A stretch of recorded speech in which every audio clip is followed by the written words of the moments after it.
All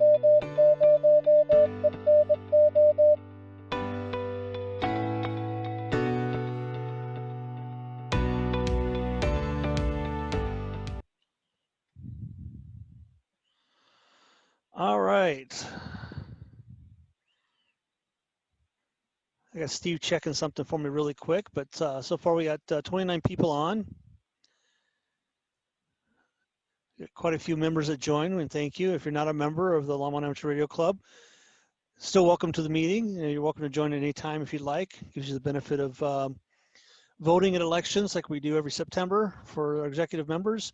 We also have a BBS board that we pass stuff for sale and comments and chat if you're a member. And then we also working on other things as well for membership. We do have what's called a Go Box. If you're a member and you get trained on it, it's a ICOM 7300 and a Kenwood 710 GA in a portable box. It's ready to go, off the grid, battery, solar panel if you want to take it, or you don't have to. The only thing we don't have for them currently is antennas.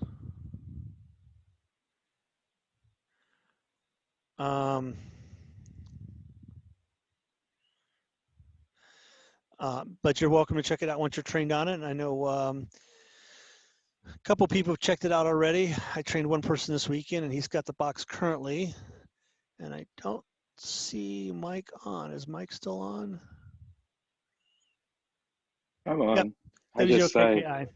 Yeah. Yeah. So Mike's playing with the Go Box right now. So, and he picked up a cool antenna that he was playing with it. So. Yeah, the antenna works great too. You make some long distance contacts? I've been listening. I haven't really had time to dedicate any time to play with it other than to get it set up and tuned in and have it running in the background right now. So.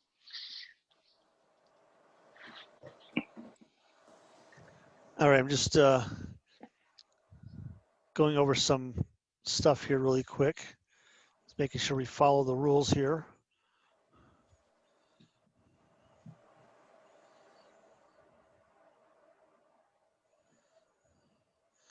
I want to thank everybody who voted for the bylaws. We did something a little different this year because of the COVID, so we've had to kind of work around things a little bit and do things a little bit different. And I know people have given feedback and stuff like that, so by all means that will be looked at, and we are supposed to review those every year per the bylaws. So if we when we do, sorry. So when we do go over it again, you're more than welcome to join the committee if you'd like. Just let us know, and if you see anything that needs to be changed or should be changed or things that might need to be changed, and then we'll kind of go from there. Okay, with that said, apparently according to our bylaws, we're short some people for the election votes. So what we're going to do is I'm going to go ahead and we got enough votes for the bylaws. If Steve wants to go over that and let Steve go over that and the results of the poll that we also did online that everybody got an email on, I'll let him do that. And then we'll see if more people join. And then if not, Jeff will go ahead and let you present and see if more people join as well. And if we get enough people, we'll go ahead and do our votes. I hear more people clicking in. So we're just a couple people short from having the rules follow the bylaws for elections. So, but we'll go ahead and get that done first, see how many more people join. It's only 5 after, and people do tend to join late sometimes. So, Steve, do you want to go ahead and give your results, sir, and show what you have?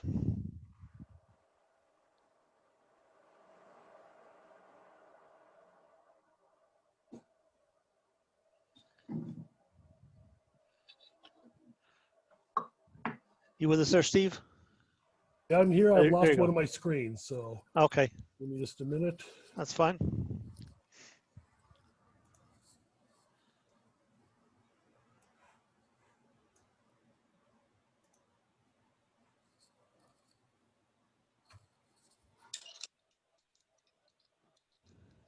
And unfortunately, like I said, Pat is out vacationing in Yellowstone, so he's usually here to keep me honest. So I got Steve helping keep me honest tonight.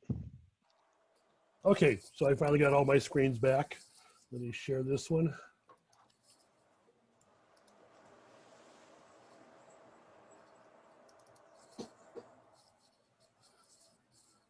All right, you should be seeing the first slide there. It says 2020 LARC survey. Yep. Okay, so what we did is I had presented to the board a while back possible survey questions that we could ask to find out from the membership how they felt about certain things. Chuck and Kat did some modification to it, got it all published. Chuck sent out the link. So what we came up with, can everybody mute? So I'm getting some feedback.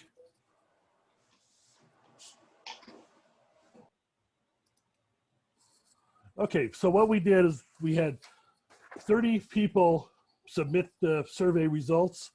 Actually, there's only 29 because one person must have thought their results didn't get through, so they submitted it again.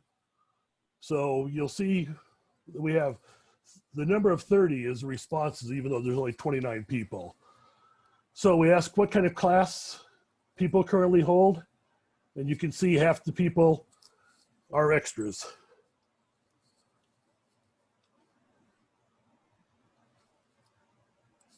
Okay, we also wanted to find out how many people attended meetings in the last 12 months. And you can see 80% of the respondents have attended at least one meeting in person or virtually. So comparing that to some of the other club meetings that I've attended, our percentage is really high. Some get less than 50% that show up. All right, following question. Thinking about any LARC meeting that you attended over the past 12 months, please answer the following questions, with 1 for strongly agreed and 5 for strongly disagreed. So the club meeting was enjoyable. We had 95% agree or strongly agree, and neutral. Nobody was against it. It also may have been just because people can get them out of the house. Useful or interesting information was presented at the meeting.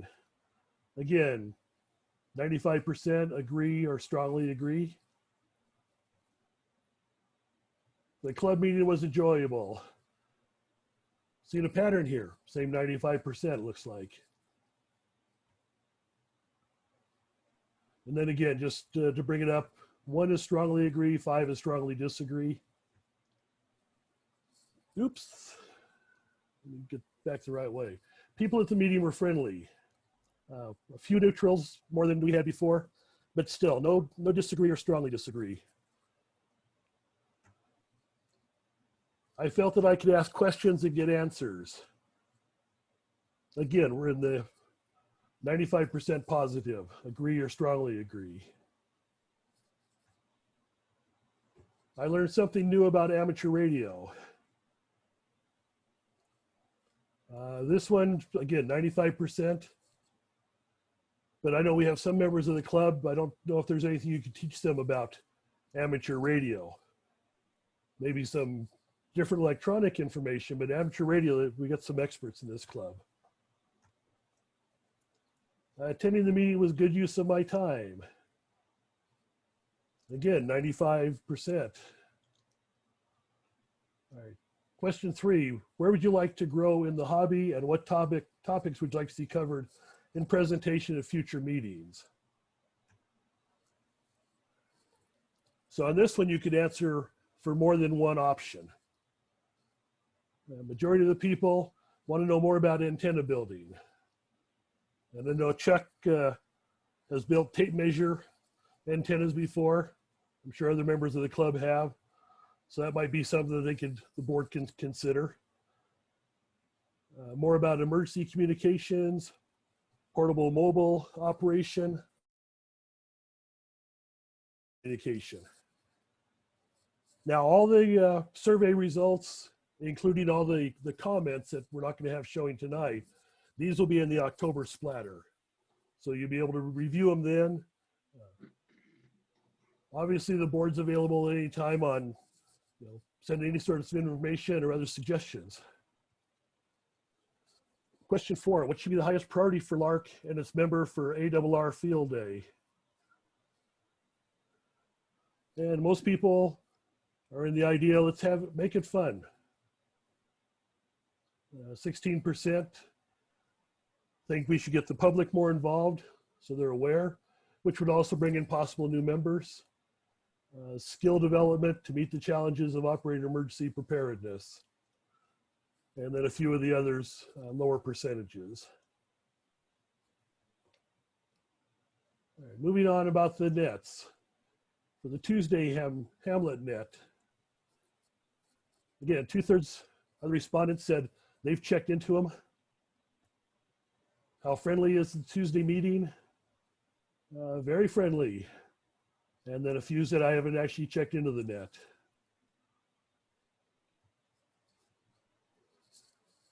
How educational is it? Again, 2/3 of the people say it's somewhat educational, 23% very educational. It's more of a beginner net that Chuck puts on. But again, as he said earlier, it's open for anybody that wants to run these nets. And then moving on to the Thursday net, which is when Jerry runs a majority of the time. Again, we had over half the people saying no in this case.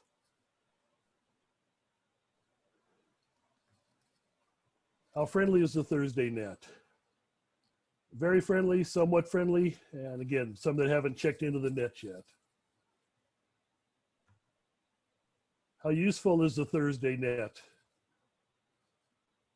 Somewhat useful and very useful, and again, a few that have never checked in.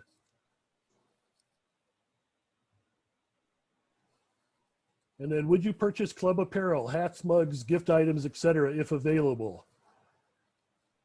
50% say yes, they would, 10% no, and 40% maybe. That's one of the things that our publicity chairman is checking into, and he'll present it to the board, and then they'll move on from there.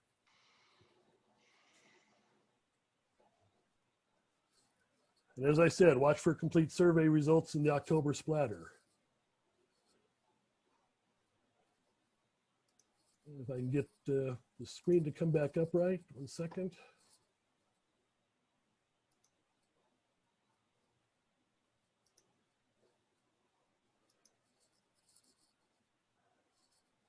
And Chuck, my system is not responding. Do you want to bring up the poll on your side? Yeah, let me see if I can bring up the poll here really quick.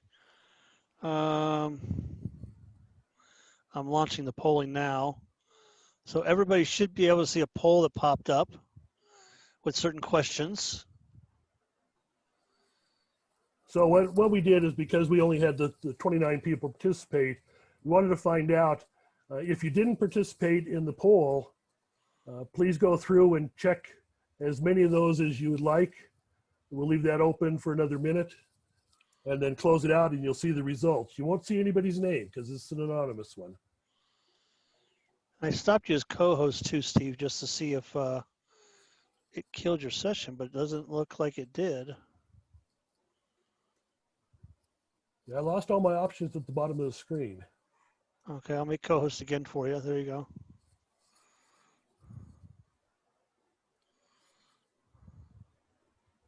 Okay, so we've got another 30 seconds left.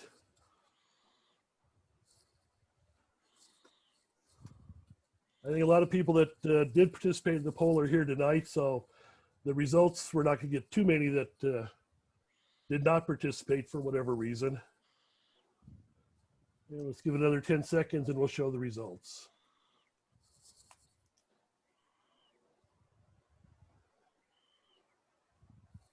And this is something we're also trying out with Zoom as well, is the polls, and there's all kinds of functionality that we're learning about Zoom that may come in handy down the road.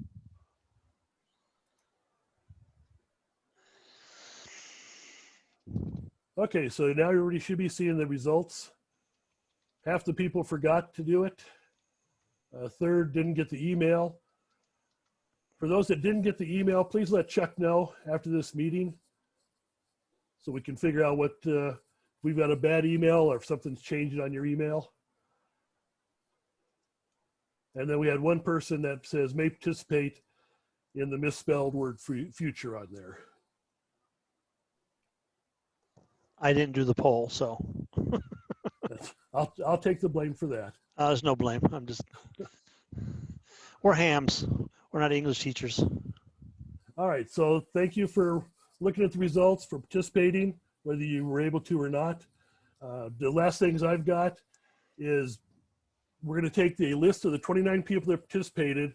If they're here on the meeting tonight, they will be put in a random drawing after the meeting for a G5 RV antenna that was donated by a club member.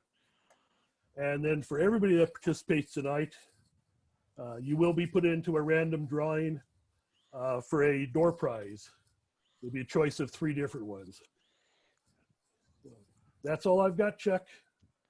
All right.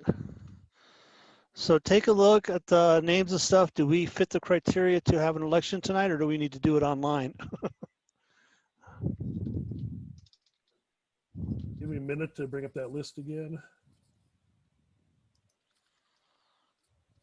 Yeah, this still shows there were 29 participants, and we had 3 people that are here as guests, so we don't meet the 30 criteria at this point. Okay. Well, then what we'll do is we'll go ahead and, since we can't do this, and I know a lot of people like to follow the bylaws, what we'll do is we'll probably put in we'll do an election online like we did with the bylaws for the general election. But for the people that are here, is there anybody that is currently here that would like to run for a position on the executive board? That would be president, vice president, treasury, or secretary. Not everybody jump up at once. The current nominees, just so you know, is I'm again running as the board president. I gotta get my head on straight with the people. Mike, W0KKI, is running as vice chair.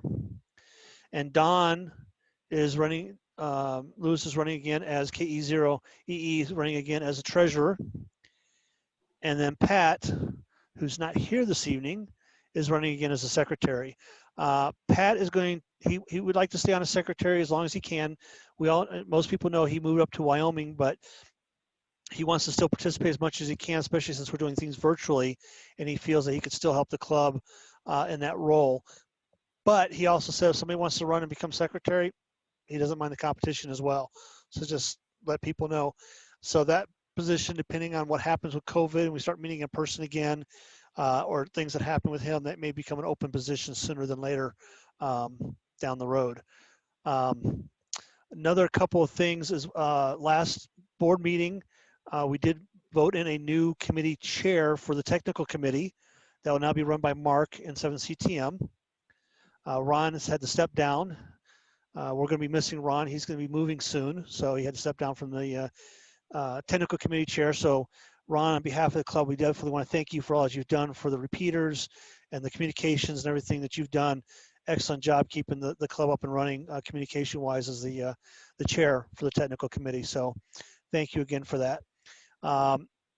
So again, also the other thing I wanted to mention, if you do have an issue with the repeaters and you're not hearing something, or it's dead, you don't hear any, the repeaters aren't giving its call sign, things like that, please send an email to technical@w0eno.org. Then our technical committee will get those emails and they can start working on the problem right away.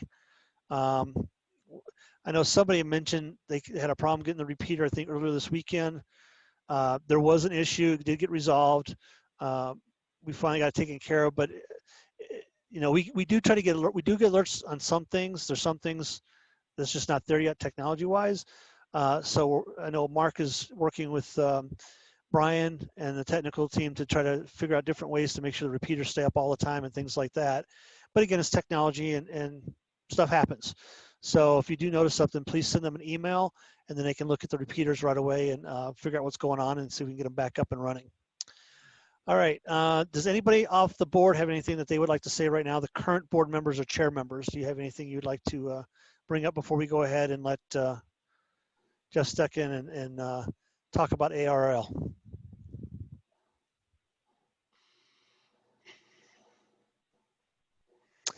All right. Again, if you would still like to nominate yourself or you know somebody that would like to run for position, please let us know. Just send an email to board@w0eno.org. Since we do not meet the quorum requirements per the bylaws, what I'll do is we'll do like we did with the bylaws themselves. We'll do a voting online. So keep an eye out for emails, and we'll probably have a time frame to try to get that done sooner than later before the next meeting, which will be the first Wednesday in October. And again, we meet the first Wednesday of every month. The board itself, and everybody's welcome to attend if they'd like. So please keep an eye out for that. And if you have any questions about that, right now we're doing Zoom as well. And also, speaking of Zoom, I'll get one more announcement, and then I will shut up. And Jeff, you get to take over. Jerry, hopefully in the beginning of October, is going to be running the first small Zoom group, and the topic is going to be how to use Zoom. The board, or the club currently has a Zoom account. It's a shared account that was purchased for the club that we're using for these meetings so that we can have more than, we have up to 100 people. It's unlimited time, things like that. I brought up the suggestion of doing small groups in Zoom, especially if there's hands-on things or things you want to do like show and tell, stuff like that. Zoom is great for that. So with that said, Jerry's going to do the first one, and is going to teach people how to use Zoom, how to set it up, schedule, things like that. We can share the login name and password and things like that at that time. But if you're interested in putting something together and kind of leading a small group, we'll eventually have a sign-up form online where you can sign up, put your name. The thought is we're not going to run it as board members or whatever. If you have something of interest that you would like to present and do, it's going to be you, kind of like you'll be the net controller for the Zoom meeting. So if there's something that you're passionate about, I might do something on, tape measure antenna building. I don't know yet. If I have time, I might do that. But, something like that, and you want to get people together, get it out there, advertise it, let me know how many sessions you want to do. I'm thinking if you keep it around an hour, you'll keep people's interest. So, pick a night, 1 hour. If it's going to take multiple weeks, we can do multiple weeks as long as there's no scheduling conflicts for somebody else that's already scheduled first. But that's the concept behind it. So think about it. Let us know if there's anything that would interest you in it. And we're going to try to pull that off and get that going here soon. We used to have solder sniffers that met in person. That's something if somebody would like to show how to solder properly, and with Zoom it makes it a little bit easier to do that. You may want to do something like that. So just some ideas to throw out there, but think about it and keep an eye out for anything that you might be interested in to learn something about as well. And we'll see how that goes. And I didn't mean to put you on the spot, Jerry, but I know how you like to. You do the Thursday night net. You don't mind being on the spot. So, and again, net controllers, if you'd like to sign up, contact, check out Jerry's link on the website, or contact me if you'd like to do Tuesday night net. We're averaging between 7 and 9 people on the Tuesday night net. Thursday night net's what, 15 to 20 on average, Jerry? I'd say 12 to 14. 12 to 14 people. So it's a good opportunity to, kind of be theatrical without having to stand in front of people and then watch you. So I think being net control is a good experience. And if you'd like to take that leap outside that comfort zone that a lot of people have, by all means, let us know. We're more than happy to hand that over and let you have fun with it, because that's what it's all about, is learning about ham radio. With this said, I want to thank everybody for attending. Mr. Jeff Ryan is our presenter this evening. He's going to talk to us about ARRL. So it's all yours, sir. Thanks, Chuck. I appreciate it. Usually when I give presentations, I can see everybody, and I can look around the room and see reactions, and people raise their hand if they've got questions or things of that nature. So Zoom, it makes it a little bit different. And, as soon as I start sharing my screen, all of you guys are going to go down into like minuscule boxes that I'm not going to be able to see very well. So if you do have a question about, one of the slides or something that I'm talking about, please feel free to interrupt. I won't I won't get the least bit upset because, you know, we're on Zoom, so we really don't have a choice but to kind of change the rules around a little bit. So, And with that, Jeff, what I'll do is if you can't get our attention or you're raising your hand and Jeff's not calling on you, by all means, go ahead and put something in the chat, and I'll keep an eye and I'll monitor the chat for you, Jeff. So thanks, Chuck. I'll let you Appreciate know. that. I'll either raise my hand or get your attention if somebody had a question on a slide or whatever. If it's not working or if they don't want to raise their hand, you can just send something in chat, and I'll be more than happy to make sure we get that answered for you. Right. I've used Zoom for work, and so I understand the you know the limitations, and especially if there's a presentation going on, I'm looking at the presentation because I'm kind of reading it and using that to go through my talk, and I'm not looking at the side panel, and I'm not looking down here where the chat thing is going to pop up, and 5 minutes might go by, and all of a sudden it's like, oh my God, somebody's trying to talk to me. So that's the limitations. Most of our Zoom meetings, I have at least 2 people running it. You know, that's right. Just nice. for that reason. So, but again, I interrupt away. I mean, it's good for this to be a dialogue instead of a speech, and I'm quite fine with that. So, without any further ado, let me see if I can share my screen again, and pick that and say share.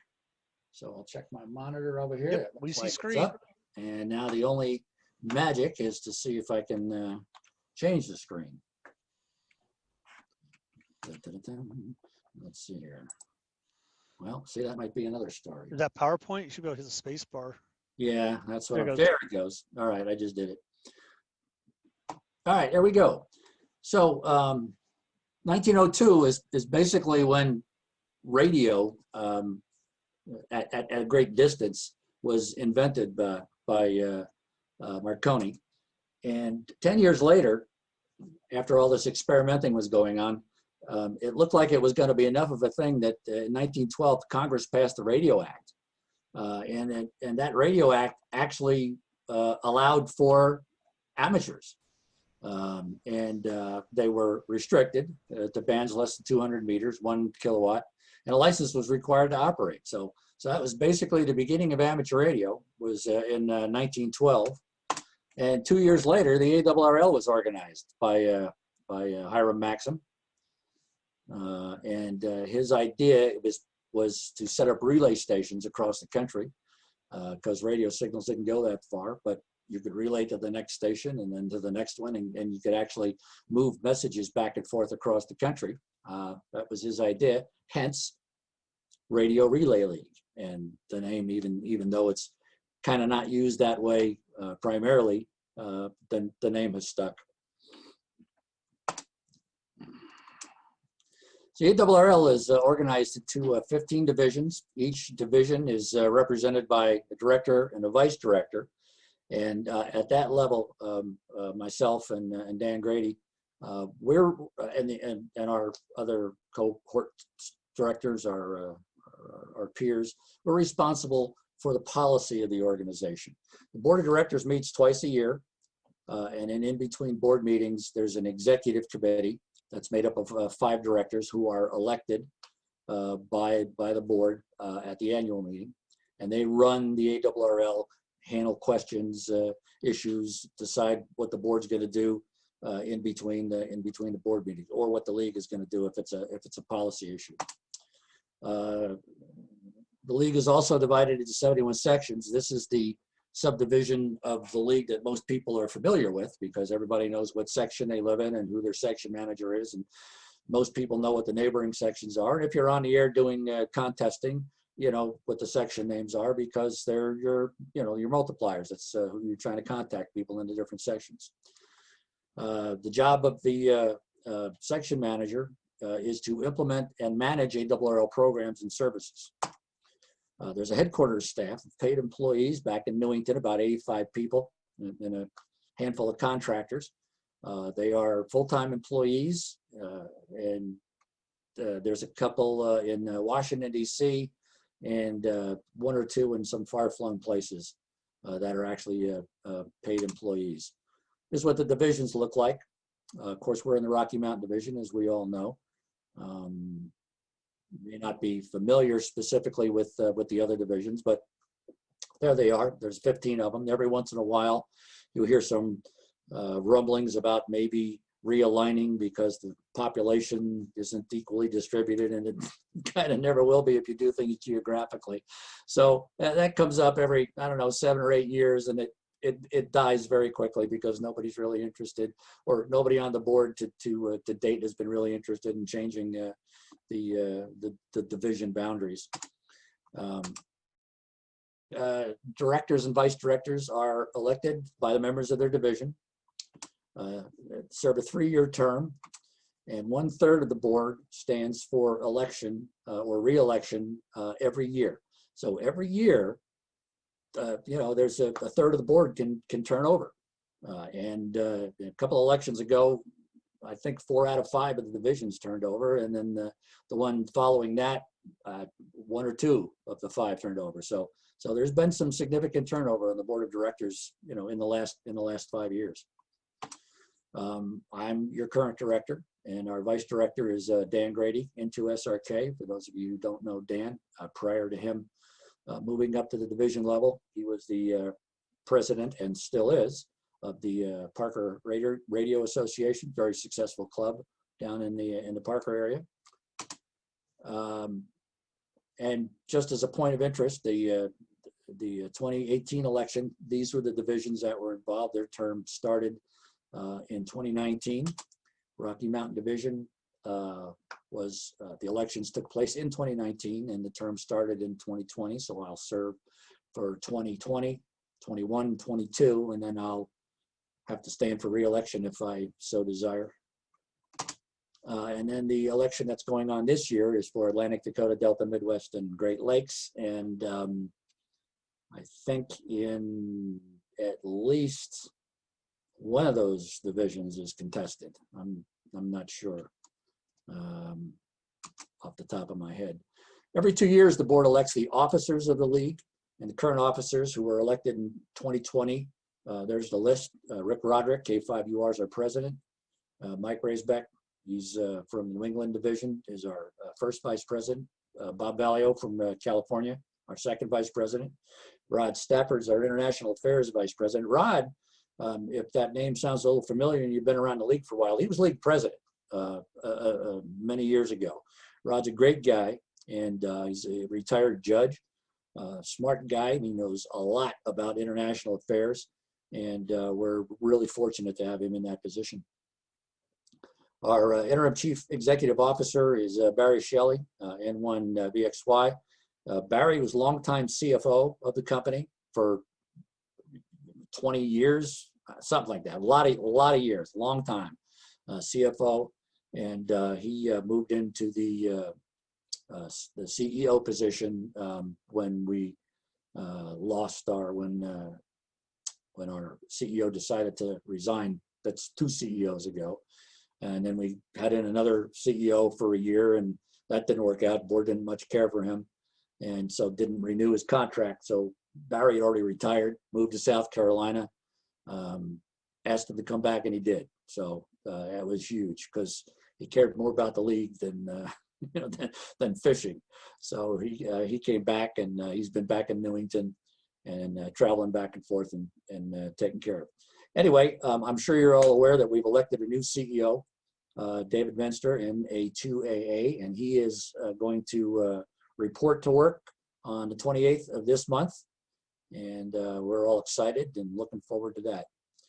Rick Neiswander, K7GM's our treasurer. He's a volunteer. He is a PhD in finance, and really smart guy, so we're very, very fortunate to have him looking after our money, and our investments is one of his primary functions. And Diane Middleton, W2DLM, is our CFO.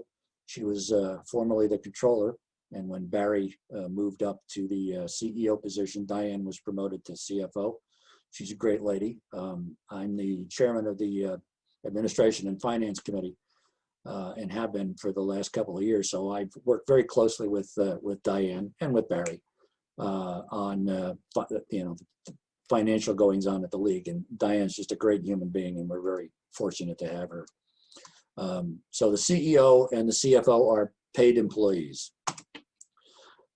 Any questions about how to get a hold of staff, senior staff, or your division director.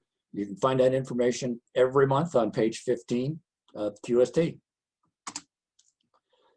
71 sections mostly coexist with a state, but several of the states that have a much larger population have 2 or more sections. I forget how many California has, but they've got a boatload. And actually, the state of California is actually split between 2 different divisions. Section is led by an elected section manager, and the section manager appoints a cabinet to assist with specific league programs and functions, and collectively referred to as the field organization. So when you see that reference, that's talking about the section manager, the section manager's cabinet, the ARRL groups and what have you, that's collectively referred to as the field organization. Here's the sections for those that may not be familiar with them. As you can see, California's got 1, 2, 3, 4, 5, 6, 7, 8, 9. So because of the population, again, most states, the state and the section are synonymous with each other. There is one exception to this rule, and that's that there's a section called Maryland, DC. So the District of Columbia is kind of glommed onto the state of Maryland, and that's one section there. Of course, we're in the Rocky Mountain Division. Our sections within the division are Colorado, New Mexico, Utah, and Wyoming. Section managers, respectively, are Robert Wareham, 0ESQ, Bill Mader, KATE, New Mexico, Mel Parks, November Mike 7 Papa for Utah, and Rick Breininger, N1 TEK from Wyoming. Rick, Mel has been around forever. I was section manager. I became section manager back in 2000, and Mel had already been section manager for like 10 years before that. So he's a real fixture over there in Utah. I know Mel very well. Rick Breininger came in a couple of years ago as a new section manager for Wyoming. Great guy. Robert Wareham, obviously I have known for many, many years. He was on my cabinet when I was section manager as both state government liaison and public information officer. And Robert and I have worked together closely for many, many years. Jack Siacha used to be our section manager here, and Robert was our vice director. And when Jack decided that he needed to go back east and be with family, Robert, who had previously been our section emergency coordinator, indicated he really was interested in the position of SM. He thought he could do much better at the section level than as a vice director. So there he is. He was appointed, and he'll finish out Jack's term. And then when that comes to an end, he'll have to stand for re-election if he so desires. Bill Mader, also a couple of years, I think maybe 3 or 4 years, Bill's been section manager down in New Mexico. And I know Bill as well. I've been down to any number of functions down in New Mexico over the years. I used to go down to Duke City even when I was section manager. So I've been hanging around down there, and Bill's a contester and a DXer and ex-military, and just an all-around great guy. So the division's in good shape as far as leadership is concerned. And again, for the section level on page 16 of QST every month, there's all the information, name, address, phone number, email addresses. So there should be no issues with getting a hold of anybody in the league in a leadership position. This is kind of what the section org chart looks like. Section manager can appoint any number of assistant section managers. And then there are specified positions that are specified in the league rules that include the ones that you see here: section emergency coordinator, traffic manager, technical coordinator, affiliated club coordinator, PIC, section youth coordinator, and state government liaison. Section youth coordinator, interestingly enough, when I was section manager, I lobbied hard for that position. And I think they finally created it just a couple of years ago. I was vice director at the time, and reached out to somebody back in headquarters and said, "You remember when?" They said, "Yeah, Jeff, you were well ahead of your time, but we finally listened to you." Didn't have anything to do with me. They just felt it was time to have somebody that takes care of youth. It's such an important thing that we do at the field level. Here's what ARRL looks like, which is far and away the largest program that the ARRL supports, led by section emergency coordinator and as many assistant section emergency coordinators as the SEC would care for. And then the structure, each section can implement this any way that they feel they need to, as far as titles of district emergency coordinator and then local emergency coordinator. And then AEC is actually, you do have to be a league member to be in any of these appointed positions, except for assistant emergency coordinator. You don't have to be a league member to be an AEC. So here's some of the functions underneath the cabinet members. And section traffic manager recommends official relay stations and net managers. So report up to the technical coordinator. PIOs report up to the PIC, and ARRL affiliated clubs could go to the club coordinator for information coordinating club activities. And they're all there for one purpose, and that's to serve the ARRL members and the amateur community. There's also division level appointments. Contest Advisory Committee, Mike Fatchett, DX Advisory Committee, Dick Williams. Electromagnetic Compatibility Committee is Ron Rannick. And the RF Safety Advisory Committee is Dr. Gold. And then I can appoint assistant directors, again, as many as I see fit for any purpose I want to. Right now, Ed James is assistant director for emerging technology. I ask him to kind of keep an eye on what's going on and how it relates to amateur radio, and if we want to implement some of this technology, how would we go about doing it? Ed's a pretty bright guy, and I'm glad to have him on staff. And there's headquarters appointments. That includes volunteer examiners, volunteer monitors, volunteer counsels, attorneys, volunteer consulting engineers, the Public Relations Committee, and then regionally QSL bureau workers. These are all volunteers whose purpose is to serve the members and the amateur community. The ARRL's mission statement is pretty straightforward: to advance the art, science, and enjoyment of amateur radio. And everything that we do needs to fulfill that mission. Now, granted, that's a broad mission, but we always keep the mission in mind when we organize programs that serve the members. The 5 pillars came out many years ago, and in no particular order: public service, advocacy, education, technology, and membership. So obviously QST Magazine, which is technically referred to as the member journal, operating awards, contests, technical and regulatory information, equipment insurance, and an online presence. Technology, advancing the radio art, experimentation, education, digital communications.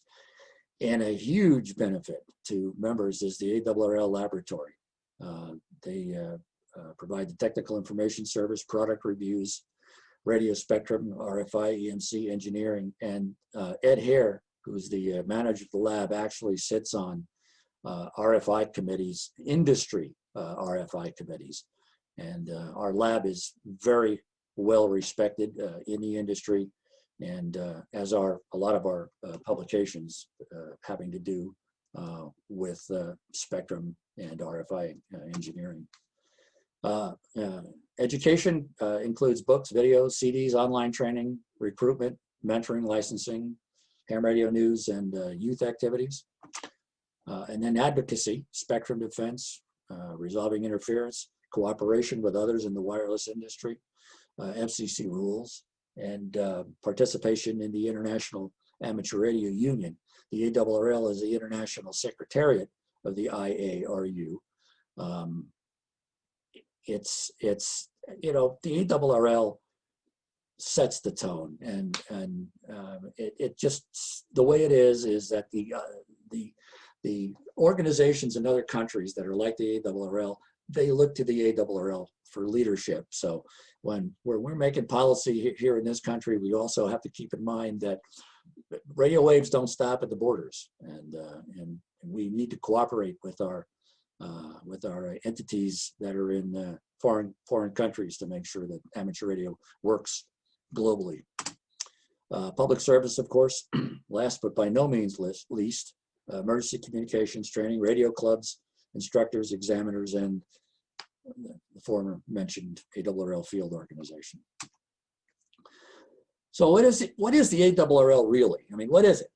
It's actually, it has three identities that coexist all at the same time. And these three identities need to be kind of kept in balance with each other. The ARRL is the national membership organization for amateur radio operators.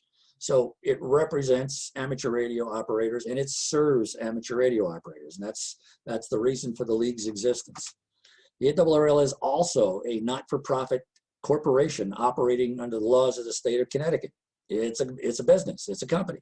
It's a not-for-profit business, but it's a business and it has to be run like a business. And the ARRL is also an IRS 501c3 charity operating for the public good. Under the IRS rules, if you're 501c3, you've got to be operating for the public good. So the ARRL be doing all three of these things simultaneously. So we just kind of look at it like this, and it's a business, it's a charity, and it's a membership association. Like any company, there's sources of revenue. That includes dues, advertising, sale of products, donations, and development, which is many members, former members, like to write into their wills that a certain amount of money will come to the ARRL as part of their legacy, as part of their estate. And we've got a couple of folks at headquarters that's their sole function, is to work with members in this arena of development. Expenses, again, like any business, the ARRL has expenses of salaries, costs of production, cost of goods. Got a building back in Newington that needs to be maintained with a bunch of equipment that needs to be purchased and kept up to date and maintained. Programs that are operated. You need to pay for insurance and utilities and anything that any other business would have to pay for. So there's expenses. Programs that the ARRL sponsors and operates include awards, the DXCC contest, ARRL, VE testing, licensing, education, training, QSL Bureau, Logbook of the World, publications, and that's a main part of the business is a publisher. QST, the new On the Air magazine, handbook, operating manual, license manuals, antenna book, repeater directory, FCC rules, portable operations, maps and charts, software and text pubs. The ARRL publications hopefully remain the gold standard of publications for the amateur radio community. There's quite a legacy there, and one of the primary functions that I need to do as a director is what we call, protect the diamond, is make sure that the quality of the product that we are producing is second to none. And what does it take to do that? Publishing is in a nefarious place right now, kind of with electronic media kind of taking over the world. Print is dying. So the league is moving to an online or electronic version of just about everything we do. And we have to keep a close watch on that because if you're getting revenue from advertisers and your print circulation starts going down, you need to find other ways to deliver your content, and you need to monetize it. So that's, again, part of the business model that we have to keep an eye on, while at the same time making sure that the product and the services that are being delivered to the members are of high caliber, high quality, and what the members need and what the members want. So it's a balancing act that we have to keep going all the time. W1AW costs money to operate that station. Advocacy with the FCC, technical information, international affairs. So the bottom line is this: the members elect directors, directors hire staff, and staff implements and operates programs to benefit the members. And on the other side, for the field organization, the members elect the section managers, and the section managers deliver programs, products, and services to the members. It is a member-driven organization for the benefit of the members. That's the bottom line. That's what we're all about. A little bit about me. Boy, that's an old picture. But the shack pretty much looks the same. I've been an ARRL volunteer here in Colorado for over 20 years, which includes stints as an emergency coordinator, assistant section manager, and vice director. I've also been involved with local clubs. I lived down in the Springs for 15 years before I moved up to Denver in the early 2000s. I was chair of Pikes Peak FM Association, a big repeater on top of Pikes Peak, and there's several others as well. Pikes Peak Radio Amateur Association, I was a director of that fine organization for a number of years. HamCon Colorado, I'm still involved with, and we're in the process of trying to find a new venue for our 2020 convention, which has been moved to 2021. Looks like it's going to be probably held in September. I'm currently co-chair of that organization. I've been a member of the CCARC ever since I was affiliated with the Pikes Peak FM Association back in the spring. So I've been hanging around that organization for a couple of decades as well. I did a stint as vice chairman, and I'm still a current and active member of the Frequency Coordination Committee. I'm also currently president of Rocky Mountain Ham Radio, the Denver metro area. I do get on the air, not as much as I'd like to. I love rag chewing on HF. I love rag chewing on the work bands, occasionally participate in contests.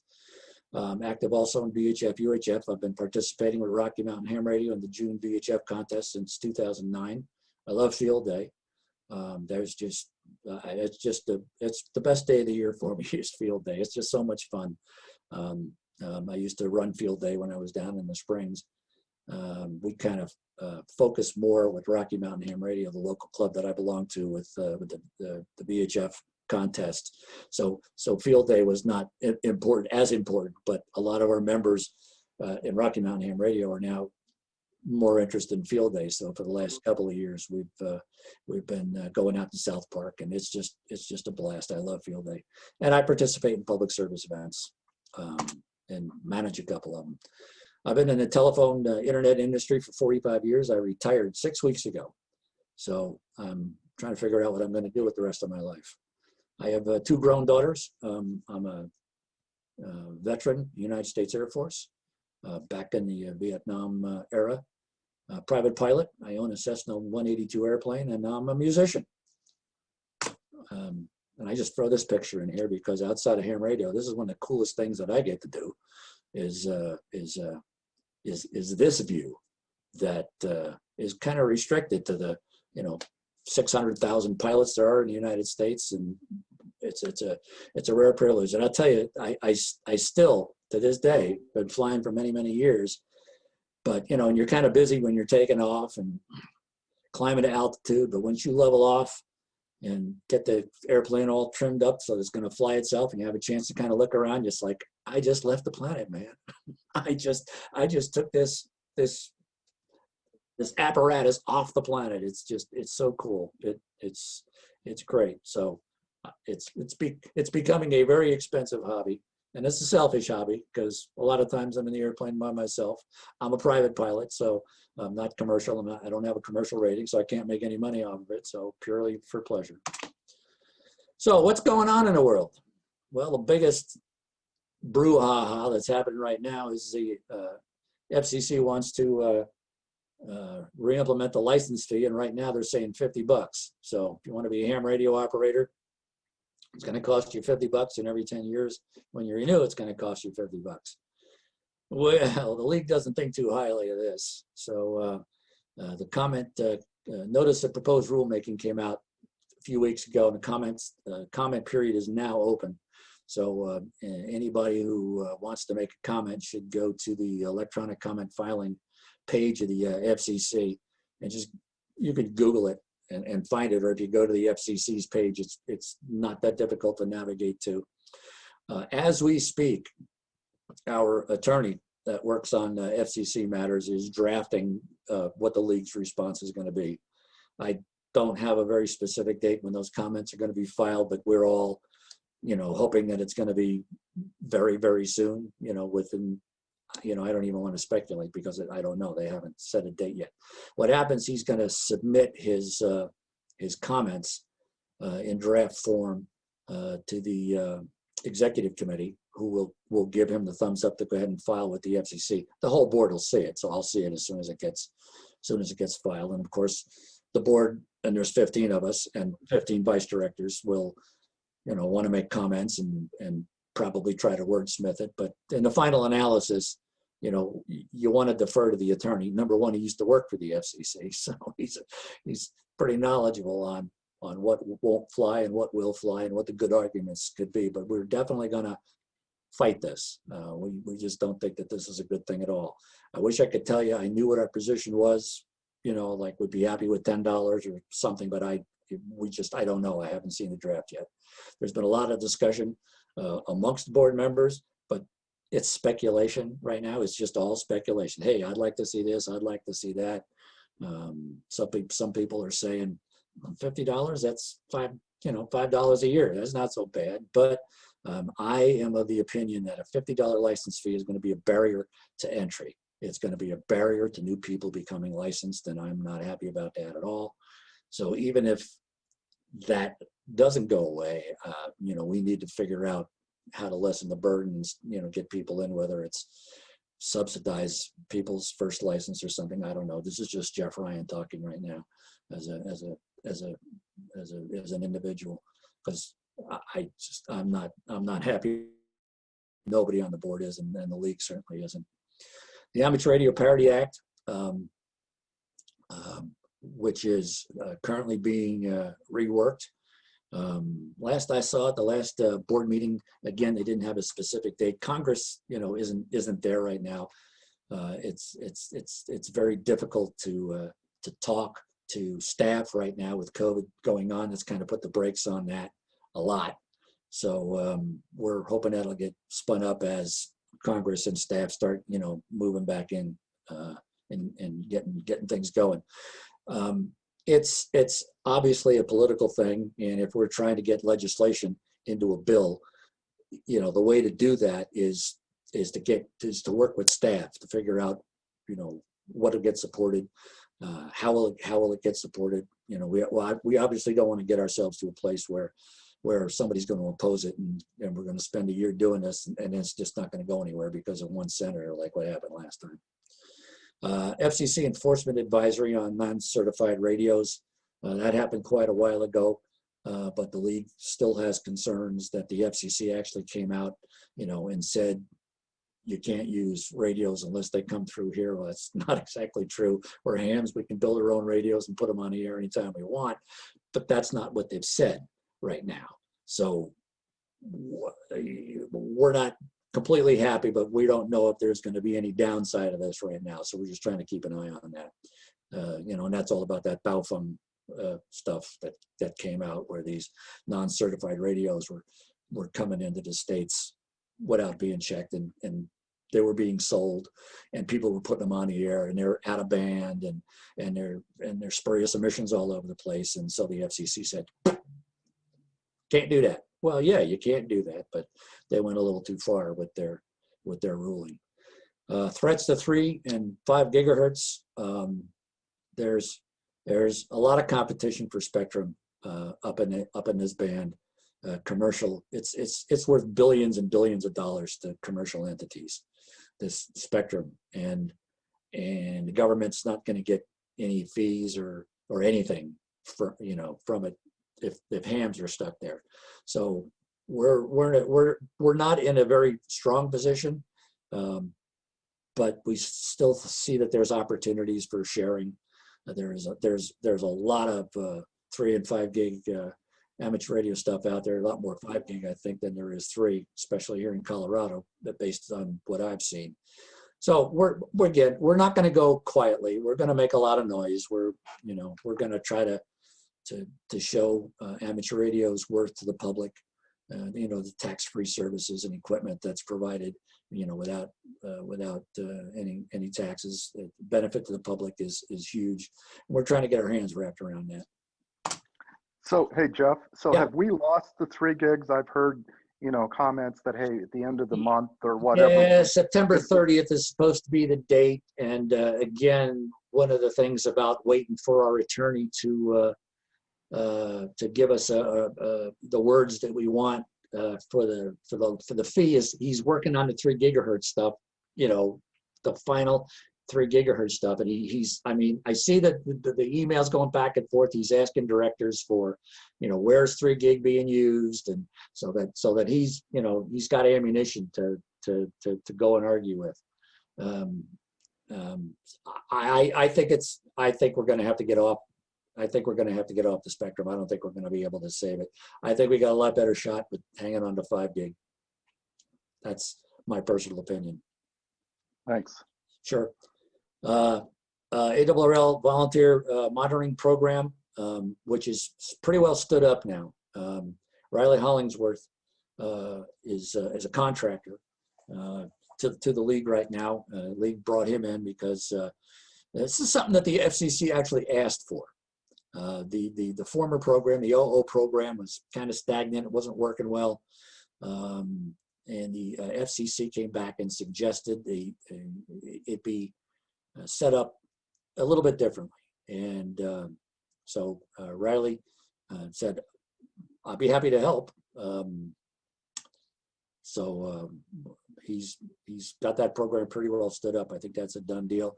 The civil rate petition is just sitting at the FCC with no action and no indication of when anything might happen with that one. So will a symbol rate, will that pretty much address some of the push for PACTOR 4 on the HF bands? Yeah, and you know, something interesting. I'm glad you brought that up because something just happened with when there's stuff like the hurricanes going on. The ARRL goes to the FCC and asks for a waiver, and they always grant it. And so then all of a sudden we can use PACTOR 4 for the emergency. Well, I'm trying to figure out how to phrase this without violating any position of trust that I sit in. It seems that the FCC might be willing to grant a perpetual waiver. But nobody, you know, we're not sure what that means. I mean, it's like a double-edged sword. What does that mean? Does that mean anytime there's an emergency or a national, somebody not at the FCC said, well, they think the way it would work is if a national emergency is declared, we'd automatically be granted, we could use PACTOR 4. And as soon as somebody said that to me, and I said, you know what, there's a national emergency that's declared right now for COVID-19 nationwide. Does that mean we can use PACTOR 4? Can we use it wherever we want, whenever we want, as long as that emergency is, can we kind of like, you know, or is it just for emergency traffic? And oh, who's going to monitor that to make sure that only COVID-related traffic is going, you know, because it's so we don't know. We don't know what that's going to look like. So the short answer is, yeah, it would. And not only that, but there seems to be some interest in setting up some kind of a structure that would not require the ARRL to go to the FCC when there's an emergency and have somebody have to, you know, write something up and get it approved and all that. Just boom, just say it'll be, you know, approved under these circumstances. That's what it sounds like to me. But I see an awful lot of gaps in the process to make that happen. And the one of them that I just mentioned. So again, hope that answers your question.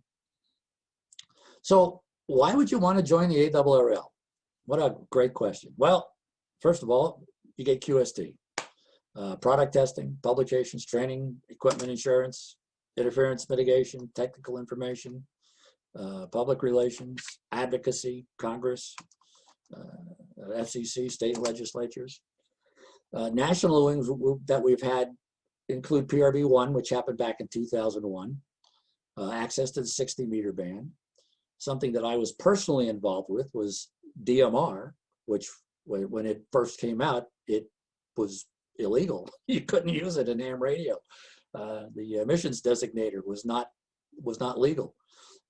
So through the league. Actually, Rocky Mountain Ham Radio was very involved with writing up the issue and getting the league involved, and then filing with the FCC, and they responded with a waiver at that time, and since it's allowed. So DMR exists because the league was involved in petitioning the FCC. They saw what we saw, that this is new technology, and the rules didn't presuppose that this technology would exist. So the rules weren't keeping up. So yep, they agreed we should be able to experiment with it.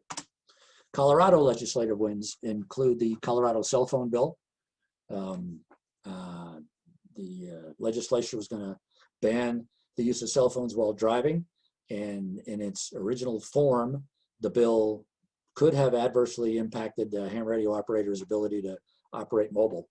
And we were concerned that our boys in blue would not be able to differentiate between telephone communications and somebody holding an HT that says big up to their ear while they're driving. We didn't want them to have to make that decision, so we went and we lobbied with both the committee that was going to push this to the full legislature, and they agreed with us. So they wrote an exemption that a holder of an FCC license is not subject to the rules of this legislation. And even though subsequently, when the bill went over to the Senate, it was Colorado Senate, it was gutted, and they said if you're a minor, you can't talk. If you're anybody else, you can't text. So they kind of watered it down, but that language about being exempt is still in the legislation today. So if they ever try to change that legislation and say you can't use your cell phone while you're driving, you can be ticketed for it. Hopefully that language is already in, and they'll change the existing legislation to add while you're talking on your cell phone. But that language exempting amateur radio is still there. And it doesn't mean you can talk on your cell phone. What it means is you can use your ham radio while you're driving, and you won't be subject to that law. Colorado has its own version of PRB1, which basically says that local jurisdictions have to reasonably accommodate amateur radio. And then the Auxcom bill, which said that amateur radio operators who are participating in Auxcom, which has now become an operating unit of the Colorado Department of CDEM, Emergency Management, is Auxcom, and legislation specifically says the ARRL manages Auxcom. So that was huge. It says the ARRL Section Emergency Coordinator is responsible for managing this unit of the state government. And when people are activated under Auxcom, they get the same protections that a volunteer firefighter does when they get activated to fight wildland fires, and that is protection from torts. And if you drive over somebody's yard or something like that, they can't sue you. The state will get between you and who's ever trying to sue you. And workman's comp, you're eligible for workman's compensation. So if you get hurt, you're covered under the state's workman's comp. And that's great. That's what that Auxcom bill did for amateur radio. It brought us up to the same status of wildland firefighters when they get activated to fight fires. When you're working for the state, when you get activated. I'm going to read this if I can, because I've got this side screen over here. Rich Moses, and W2VU is the editor and owner of CQ magazine, which can be seen as a competitor, but it's CQ magazine. Rich is an ARRL member. In fact, I think he was a section manager at one time in his life, but he is a frequent critic of the ARRL. For those who don't get CQ, he trashes the league, when he feels the league needs to be trashed. And I think it was Ben Franklin who said something like, your enemies will tell you where you need to get better, because they have no problems trashing you. They'll have no problems telling you what you're doing wrong, so you can improve yourself. So it's not like you want to have detractors out there, but take it for what it is. Here's what Rich had to say, and I'll just go ahead and read it. ARRL members $49 a year in dues buys 3 broad things: a magazine, which most members see as their primary benefit, professional staff and Newington to coordinate the organization's many programs and activities, and most importantly in our book, advocacy, promoting and defending the interests of amateur radio on state, federal, and international levels. Despite its flaws, no other organization in history has been able to advocate for amateur radio as effectively as the ARRL. If it were not for the League's success and advocacy over the past 102 years, there would likely be no amateur radio service, and thus no need for magazines or staff members. So after you renew your CQ subscription, try to budget another $49 for the ARRL dues and help protect our hobby's future. Now, he wrote that in July of 2016. And I have never found a better reason in a succinct paragraph to be a member of the League. I actually joined the League before I was a licensed ham radio operator. My older brother was a ham, so I was all over it. And I just believe that the League is all about supporting amateur radio and its members. And for the price of a dinner out with your significant other, $49, that's what the dues is. So I'm not sure why anybody wouldn't want to be a member, but that's just me. And obviously, I mean, you know, since I've been a volunteer for 20 years, I drank the Kool-Aid. So that's it as far as the presentation goes. I'll be more than happy to take any questions that anybody else might have. And let me unshare here. Well, thank you, Jeff. Appreciate it. I do have a question. You know, reading through some of the stuff, what's the easiest way? Say somebody is in the hobby and they want some extra frustration in their life and want to join a nonprofit organization like ARRL. Who do we contact about doing something like that, either in one of your committees or helping out or something like that? How do you get more involved to get at more the political side of life Sure. as a nonprofit? Yeah. If you, well, you can run for director. That's one thing you can do, because then you sit on the board of directors, you get to make the policy. If you're interested in some aspect of amateur radio here in the Rocky Mountain Division, and let's just say getting youth more involved or coordinating activities at the division level. I don't want to steal the thunder away from the sections, but I will be happy to point an assistant director if somebody has something that they'd like to do. And I've been approached, you know, by a couple of folks over the years and said, I'd like to do more. What can I do? And I always say, what do you want to do? It's not like I got a bunch of chairs sitting here with titles on it that I can put somebody in. It's what needs to be done. What is the need? If somebody comes to me and says, I think we need to be doing this, fine. I'll make you assistant director. You're in charge of that. And let's go figure out how to make it happen. So that's one thing you can, or if it's more of an operational, on the operational side, not the policy side, obviously the section manager has any number of appointments that they would be happy to let you be a technical specialist. Well, I'm telling you what, we had some great technical specialists here in Colorado, and I've because I was section manager for 10 years, I am much more familiar, obviously, and I live here, what goes on in Colorado. Not so much in the other divisions, only by, you know, hearsay, other people telling me how good things are, or not, you know, when they're not. But here in Colorado, we got some, we are a radioactive state. We really are. We got a lot of great clubs.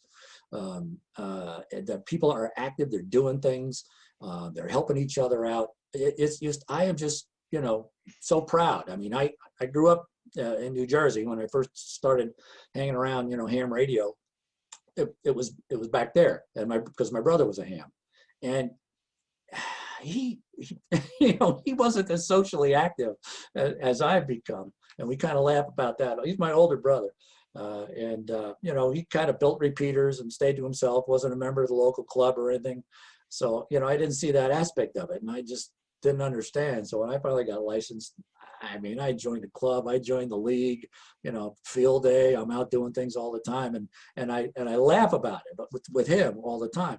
He let his membership lapse with the ARRL, and I'm like, what do you think you're doing? You know, so I gave him a gift subscription. No, you're not leaving the ARRL, you got to stick around, you know.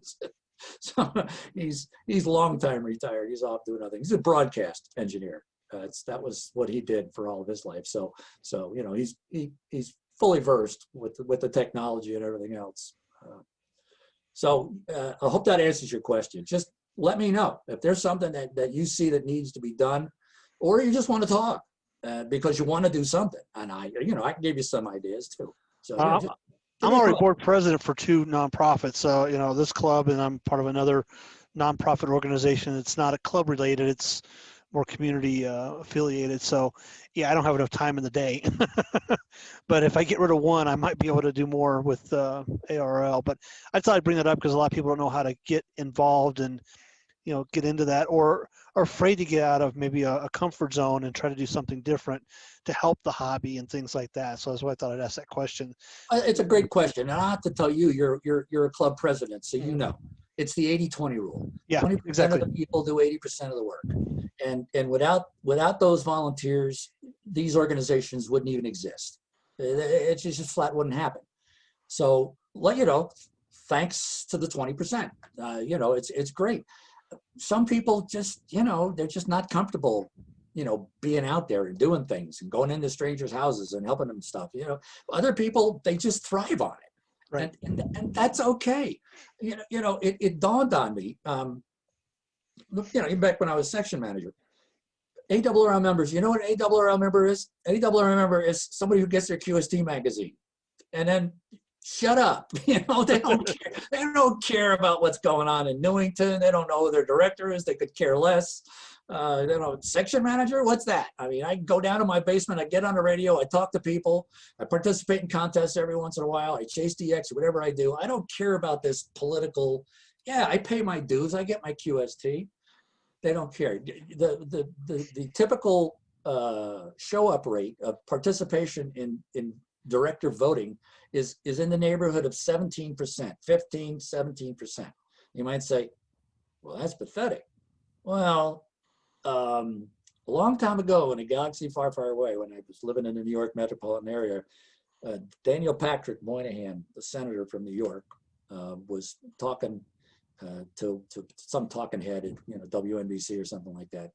And they were saying, and the term limits was the big thing that was being talked about then. Yo, we need term limits for senators and term limits for congressmen. And I don't always agree with Senator Moynihan, or didn't always agree with Senator Moynihan's politics and policies. But he said this: the American public gets exactly the Congress they deserve. We have to stand for election every 6 years, congressmen every 2 years. They have to get reelected.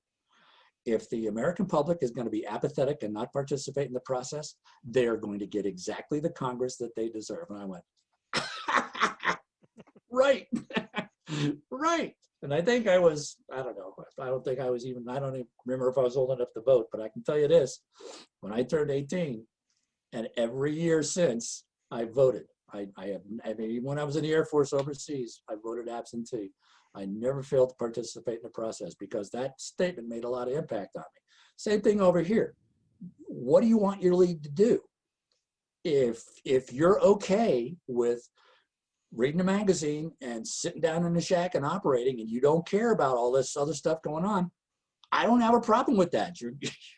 The membership is going to get exactly the league that it deserves based on, you know, how much the membership participates in the process. It's fine. And that's the way it's going to be. I get emails from people, and I got to tell you, they run 10 to 1. Most of the time when I run into people, it's, hey, thanks, you're doing a great job, love what you're doing, appreciate everything you're doing. And that's what keeps me going. I'll let you guys in on a secret. You know, when I'm back there in Newington, sometimes it's not much fun at all. Sometimes it's, you know, it's like politics. We're not happy with each other, you know, politically in this country right now. The dialogue is really degenerated to a point that's quite disgusting at times. And sometimes you see little specks of that in the boardroom. People can get nasty sometimes. And I remember sitting there shaking my head and saying, I didn't sign up for this. And then I came back and I went to a swap fest or a convention or something, and people came walking up to me and said, oh, Jeff, we're so glad you're there. We're so glad you're doing it. And I went, that's why I'm in this position, not for those bozos in Newington. For the members here in the Rocky Mountain Division. That's what it's all about. And that's what keeps me going. We have got fantastic members here. And brilliant people. I mean, some really, really smart, bleeding edge, brilliant people. And then we got people that are smart and brilliant, but they're just not active. They're not out there. Their faces aren't out there. They, like I said, they go down the shack, they turn on the radio, they talk to people. They turn off the radio and they go to bed and they, you know, play with their family and do other things. And that's absolutely fine. Amateur radio is as big or as little as you need it to be. Isn't that the beauty of it? Yeah. I'm pontificating now, sorry. No, very good. And I think it's fortunate that we live in a state where you've got Colorado Connections, you got RM Ham, you've got all these groups that have put repeaters in the front range, so you don't need to be on HF, you don't necessarily want to be. Right. That you can talk to anybody in the state or Wyoming or New Mexico potentially, depending who's on the air and stuff like that. So I think, you know, and also DMR as well. There's some states and some places, you know, people are living off of hotspots. They don't have the luxury of having a repeater nearby that maybe they could do DMR and stuff like that. So I think the state of Colorado, from what I've been reading, we're doing really good when it comes to, you know, ham radio as far as the country wise. You know, we're in some things we may be, you know, kind of leading the way a little bit on how they do stuff. We were at a meeting, I guess DMR was chosen as a digital radio choice for emergency communications in Colorado. So that's why there's a lot more DMR and things like that. And that's why I've been learning DMR and picked up some radios. And I know there's a lot of people I've been trying to help get set up with DMR as well, new hams. So it's definitely, we're getting there.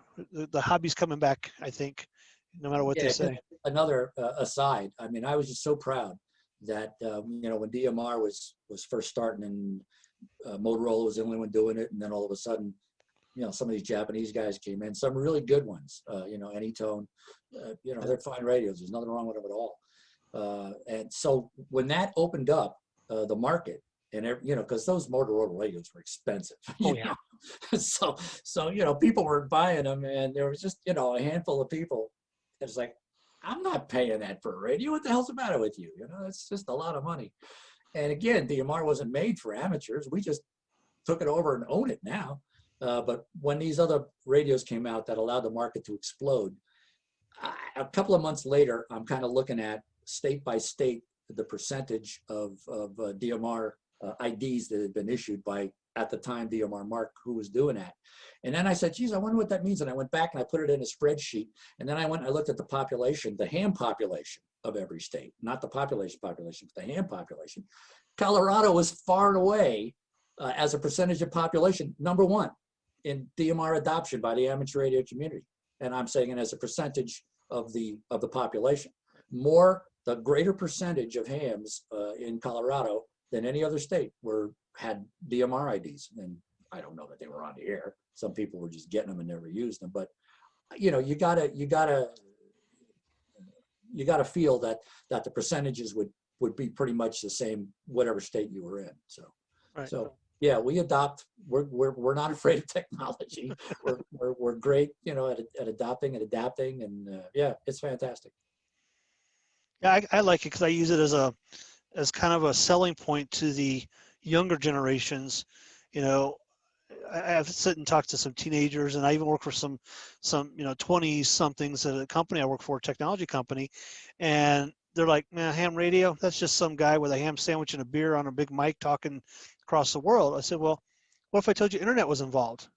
And as soon as I mentioned that, they're like, ears perk up, eyelids go up, and say, well, tell me a little more about it. So I start getting into, you know, how the internet's involved with ham radio now and stuff like that. And sometimes you know, it tracks them, you know, how do we make the hobby more than just transistors and resistors in a box and get more people involved as well. So I'm kind of glad for DMR because, like I said, I use it as a selling point to try to get people to get into the hobby as well. Yeah, when we were up testifying at Capitol Hill on the cell phone ban, the next time I get to come to a club meeting, I'll tell you that story because that's a great story. Robert Wareham, who was my SGL at the time, and he knows people. I mean, he's you know, he's an attorney, and he's steep into politics, political organizations, and so he knows people. And so, and he's a great speaker. I don't know if you've ever seen him in front of a crowd, but he's just got a great voice, a great radio voice, and he's a good speaker. And he had an HT, I don't remember what brand it was, but it's about this big, with a little tiny stubby antenna. Really, it's about this big. And he's talking about amateur radio. And, you're looking at the committee. They're sitting up there on the dais, and they're kind of like, they're not getting it, they're not getting it. And then he's talking about, technology advances and so on and so forth. And he pulled the radio off of his belt and he handed it up and he said, "This is not your grandfather's ham radio." And everybody laughed and everybody just relaxed, and you saw the lights come on and everything, like just a little tiny radio. "This is not your grandfather's ham radio," kind of stuff. Oh, I get it. I get it. So yeah, the public's still not too sure about amateur radio. We're fortunate in that a lot of people that matter, like the sheriff's offices and FEMA, they're all over us. They're our buddies. They'll help us out. They'll speak on our behalf. Craig Fugate, the former FEMA director, loves us, and he spares no. He loves talking to anybody about how great ham radio is. And I saw that when I was, section manager. I was called, a new emergency manager took over in Colorado Springs, and I get a phone call. Are you the ham radio guy? And I said, "Well, I'm a ham radio guy. I don't know that I'm the ham radio guy." "Well, my name is so-and-so. I just took over as emergency manager for City of Colorado Springs. And we need to organize the hams, because I don't want to do anything, until you guys are, in the shop here." And I'm like, "Okay, we'll be right over," kind of stuff. So the emergency management community is they're our friends, and we need to leverage that, and we need to get them. That's another story about the Auxcom thing. We went there to testify about Auxcom, and there was a lady in the room, and I didn't know who she was. I'm like, "What's she doing here?" It's the Auxcom bill. We didn't expect anybody in there. And apparently she's very, very well known. And as soon as I tell you what her job was, you'll say, "Oh, she was a lobbyist for the Association of Sheriffs for Colorado, the Sheriff's Association." She was the lobbyist. So she lives down there at the Capitol, and anything having to do with the sheriff's office or anything that's going to affect the sheriff's office, she goes in and she testifies. And they all knew her, and they paid her great deference. And this woman gets up, and I have no idea who she was, and she sits down, and they're all looking at her like, "Ooh, she's, God's about to speak here." So I'm, so forth, but the Sheriff's Association and the Sheriffs of Colorado support amateur radio. And I'm like, wow, where did this come from? I didn't know she was going to speak. Robert was there, didn't know she was going to speak. She found out about the bill on her own and then came to testify and support it. Everybody is like, it's a no-brainer now. If she says it's okay, you're in. So you got to know who your friends are. And even when you don't know, you're Yeah, I'm learning that the hard way, being president of multiple clubs. One being more of a social fun club, and more of one that's a community that works with law enforcement. So yeah, it's good to know people in the right places, and that definitely helps nonprofits, no matter who you are. Yep. So does anybody have any other questions they'd like to bring up to Jeff? Comments? Hey, yeah, Jeff, this is Mark again. Hey, I had a question. We talked about the insurance for members and equipment. Yes. Can you tell us a little more about the kind of the equipment insurance, and then secondly, for an affiliated club like with LARC, are there any options for insurance for some of our equipment or lightning hits? Or tell us just a little about that program. I'm not as familiar with it. Yeah, and I should be more familiar with it, and I'm going to actually look it up on the website here, because I don't avail myself of it because my homeowner's insurance covers all my ham radio gear. And that's a question, by the way, that you should ask your insurance company. Everybody, I'm glad you brought that up, because everybody should ask their insurance company, does my homeowner's insurance cover my amateur radio equipment?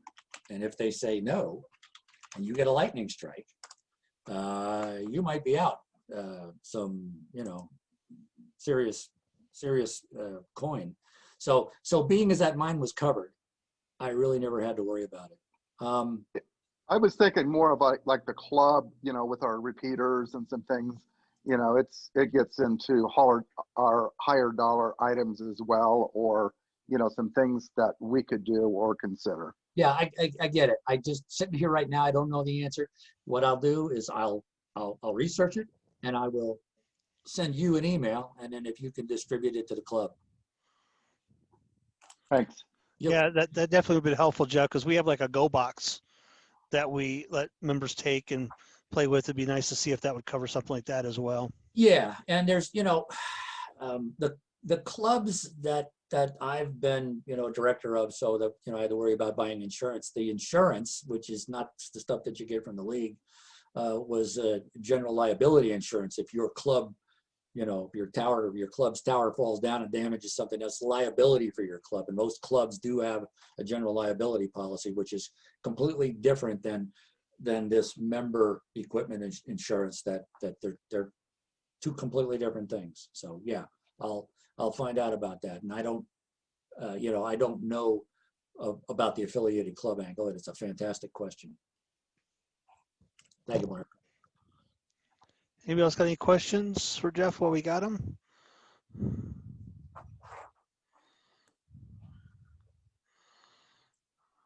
Looks like you answered everybody's questions, Jeff. Okay, well, you look at QST, you got my email address and phone number. You can get a hold of me anytime. And I welcome calls.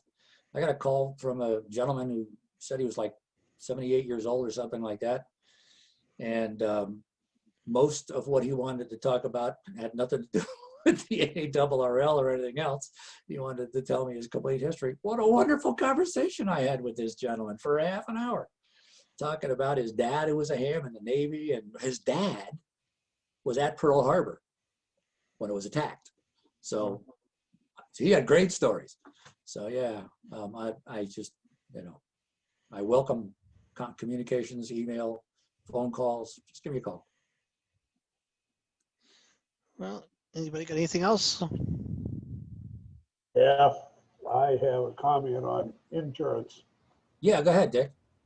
Colorado has a rather strange law that most people don't know about that concerns children under 12. If you have a tower outside and the kid comes and climbs it, even though you told him, his parents, so forth, you are still responsible for that kid that's 12 or under. And I happen to have American Family Insurance. My original agent was a ham. He's retired now, but he was familiar with that. And in American Family's policy, that is covered, that if you have their coverage, your ham equipment, the tower, the whole thing, and you are protected against suit from 12-year-olds and under. Wow. If they come and climb your tower and get hurt. That's good to know, Dick. I had no idea that Colorado had, You're responsible. They climb up in your stuff. If they get hurt, you're responsible.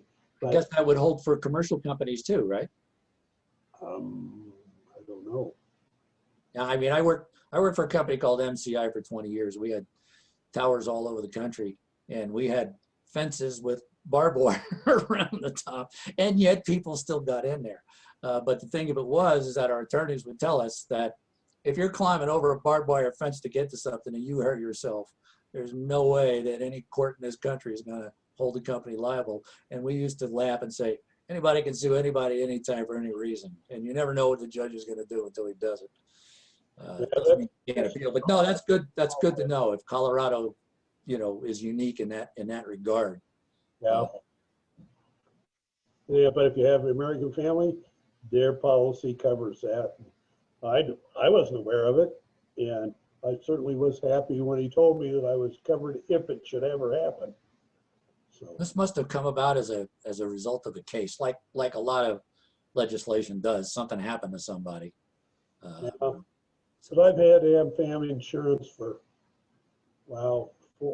almost 40 years. And so it's been on their books that way a long time. And we didn't have many kids in the neighborhood. And, even when I moved in, I didn't have very many kids in the neighborhood. And nowadays they have a lot more, but of course the tower's long gone and I'm out of the neighborhood, so. Yeah, I've been in plenty of people's backyards. They're not fenced out and the tower's just, you know, sitting right there and anybody can climb it. So that's good information to know. You know, my mind immediately started thinking about trespassing, but you know, kids, they can't, they're minors. They can't really be charged with anything if they're minors, you know. I mean, they can be charged with trespassing, but it's not going to stick. I mean, they're minors. Slap on a wrist. Yeah, well, you know, they're minors, so they're not liable, is what I'm saying. So, yeah. All right. Anything else from anybody? Well, Jeff, thank you again for presenting. I do appreciate it. I'll probably be in contact with you because I got some more questions about ARRL, so we'll take Sure. offline and things Sure. like that. I hope you enjoyed the presentation. I hope it was entertaining and educational. Very much so. I think hopefully people who aren't ARRL members now have a better understanding. I know it took me a while after I got my license to join, but I'm paying my $49 a year now. So, and also just so people who aren't members of ARRL has a thing also is if you pay your dues through the club benefits as well. That's right. For new membership, I think it's like we get $10 of that 49, and I think renewals are like $2 or $4, something like that. So I mean, everybody tends to benefit from it. So if you do go to renew, if you go through the club, you know, LARC will get a little bit off of that as well. So, and help out our club to keep our repeaters up and running and keep events going for us as well. Right, Chuck. Yeah, that's supposed to be your incentive to Yeah. to bring your club members into the league. That's why I'm bringing it up now for those who aren't. So now Or that you can be around Jeff like me and start asking questions. He brings up the web page and sits me down and says, "Fill it out." So that's how you got in, huh, Mark? It was actually at one of the LARC Ham Fest that I was sitting there talking to Jeff about. Yeah, and I think you just let it slip that you weren't a member, right? We weren't even talking about that. You didn't come to me asking to be a member. We were talking about something else completely different, and you let it slip. You said, well, I don't know, I'm not a member. And I went, what? Boom. Yeah. Fill it out. Right? Isn't that how it happened? Oh, yes. Well, again, Jeff, we appreciate it. Again, LARC, we keep our numbers up to make sure that we stay affiliated with ARRL as well. So, you know, we're always looking at that to make sure that we're hitting those numbers as well. You know, we're a group of about 130 to 140 on average. So I know there's a percentage to stay affiliated, but we appreciate the marketing stuff that we get from you guys as well. I put it out at all the events. I've been putting it out for all the testing that's out there to make sure that, you know, that the mothership keeps us going, because individual clubs can't really go out and lobby. They can try locally, but on a nationwide level, it's good to have you guys out there. So we do appreciate it. Thanks. Is there ever anything I can do, you know, for the club or for members individually, or just, you know, amateur related stuff? You know, I have access to resources. And, you know, if I don't know the answer myself, I can, you know, usually find out, get you the resources. I mean, I get calls from people that say, you know, I got this going on, I got that going on. Well, here, let's put you in touch with somebody who can help you solve your problem if I can't do it myself, and I'm happy to do that as well. So leverage me. Okay. That's one of the things I'm here. I'm here to serve you. So, you know, put me to work. You may regret that later. No kidding. Never. I've got a fence that needs painted. Have it for 20 years. So I don't see that changing. So, all right. Well, thank you very much, sir. If nobody's got anything else, I guess we will call meeting adjourned unless anybody has any reasons why we should keep going this evening. Thank you again for the invitation. It's always You're very welcome. You're welcome to our meetings every third Wednesday of the month. You're welcome to come listen in and join us anytime. So thanks, Chuck. Appreciate it. You're 73, welcome. everybody. Have a good evening. 73, Joe. Have a great day. Bye-bye. Does anybody else have anything else for the club they want to bring up? Yeah, how about volunteers that might like to work on the LARC Fest committee? Get a hold of me. And Dick, what you could probably do also is maybe send out an email to members at w0eno.org. That'll hit all the members. We'll get an email from you if you do that. If you're looking for volunteers, that'll help as well. And I still got a bunch of stuff I need to bring you, so I haven't forgot. I just there's only unfortunately 24 hours a day, and part of that I would like to sleep. Yeah, I've been there, done that. So again, for any new members or new people joining, thank you for joining this evening. I will work with the board, and we will get a probably the same thing like we did with the bylaws. Set up an email account and get people to vote for the nominees. But before that email goes out, if you know anybody again that would like to run, or if you'd like to run, let me know. For board president, vice chair, treasurer, secretary, let me know. Otherwise, again, the current nominees will be listed on there, and then you can vote yay or nay, and then kind of go from there. But as the current board president, I want to thank everybody in the club. Without you, it's not a club. So again, this is your club. We're taking some of your ideas, like we're trying to work on the Zoom thing to get small groups together, things like that. I know COVID's put a big hit on us to be socially together. At least we're trying to get some testing in now. That's one thing that we've managed to get. And I think we've had, Brian, it's been what, 3 test sessions already in the last 3 months, and something like 60 new hams plus out of that. Yeah, something along those lines. And I know Brian and Kat are diligently working, trying to get a way to do classes again, because we know some people like hands-on instead of just reading the questions and taking the test and things like that. So for some of you who may not know, we've also partnered with the LARC, the Patriot VE group out of Denver. Nick Pressure, I think is his last name, is the guy who runs that group up there. And we partner with them, and they're coming in and doing every other month testing right now with us as well at 350 Terry Street. Theirs is computerized, so you can bring in your laptop or your tablet, take the test on a computer instead of paper, things like that. So now we're offering more tests, and we'll be doing that as much as we can, because I think that partnership is good, because that gets them up here in northern Colorado. But we've had people as far south as, I think we've had one guy from Aurora came up. There was one, actually 2 months ago, there was a father who was in town from, I think it was the East or West Coast somewhere. Him and his son came in and tested together as well. So I think it's good to have the opportunities to do that. The other thing we're doing with the Laurel VEC group is we're going to start doing Sunday testing instead of Saturday. We actually had 3 sessions signed up last Sunday. We're doing 10 people per session, and it was like 26 total. I think only 4 didn't show up. So it was a good turnout, and if we can get more opportunities on a Saturday or Sunday for testing, we're going to look at that, and hopefully have and it runs from 9 till sessions are usually about an hour and a half each. They found that's the perfect time for how long it takes to do a test and stuff. Also, if you're interested in becoming a VE, please check out the ARRL website on how to do that.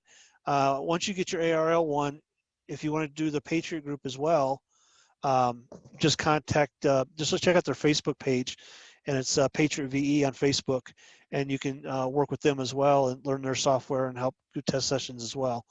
I think currently in the state of Colorado, I think Nick was saying they got like 160 something people statewide. So it's a big group, and they're great to work with. And this partnership we worked with them, I think is going to really work out to get some more hams involved. And the club benefits because once they get their tickets, a lot of times they're looking for somebody to work with, so they hop on and join the club right away as well.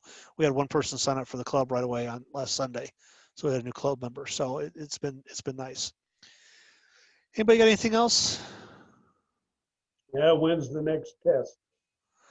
The next test is actually going to be an ARRL 1 on October 10th, right, Brian? I think it's the 10th, second Saturday.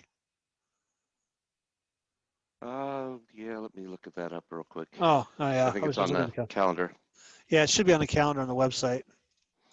How about the next Patriot? That's going to be in November. It's going to be the 3rd Sunday in November as of right now. It's not confirmed yet, but that's the plan. Actually, it's October 24th is the next 24th, okay. LARC VE session.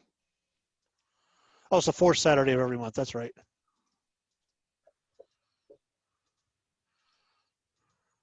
Except in December. That's where I was getting confused, because December, he does the 2nd Saturday of the month. Because I don't think anybody wants to go out and test on Christmas Day. You said the third Saturday in November. Third Saturday in That's- November, correct?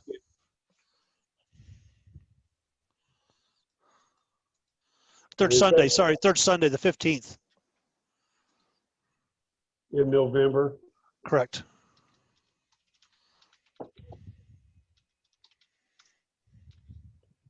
Good. I think I might be ready by then.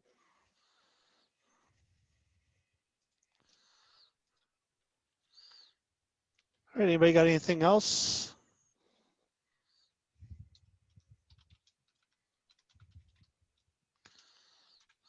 All right, we've got, looks like we might have speakers for the rest of the year, which is good. So keep an eye on your emails for presentations for the rest of the year, except for December. We normally have a Christmas party. I'm thinking, because we can't meet all together, if people want to have their drinks and we just socialize, we could do something on Zoom, or we could do Zoom and maybe a net type scenario for our Christmas party. And see how many people we can get on, or maybe even try to do something fun. You know, if you got an idea, let me know, and we'll try to do something different. Because unfortunately, we're in a situation where we have to think outside the box. And in this current environment, we're going to have to think outside the box and maybe even crush the box to get something accomplished. So, come up with ideas and kind of go from there. All right, nobody's got anything else. Good night, 73, everyone. Thank you for attending, and be safe out there, and we'll talk to you on the air. Right. Night.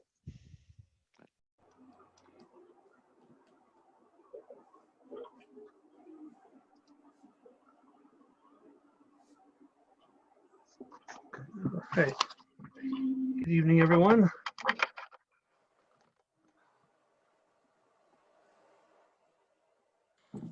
There we go. Now I can hear everybody.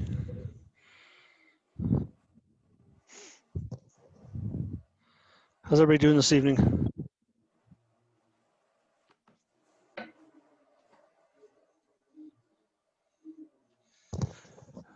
Mark, are you taking name, or Steve, are you taking names this evening, or do I need to do that?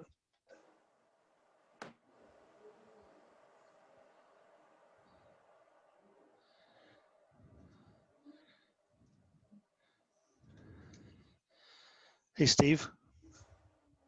Which one? Oh, sorry. I know we got multiple C's here. K0STE, Steve. Are you jotting names down tonight, or?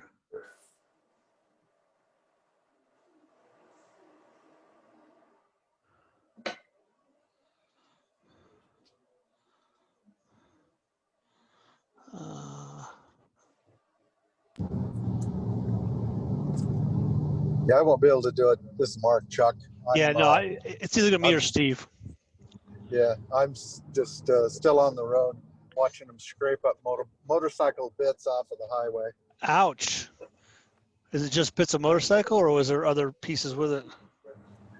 I don't know. It's all over, right around 6th Avenue. It's got traffic backed up on the northbound lane, almost to 58th. So Hopefully it wasn't a fatality. That stinks if it was a fatality.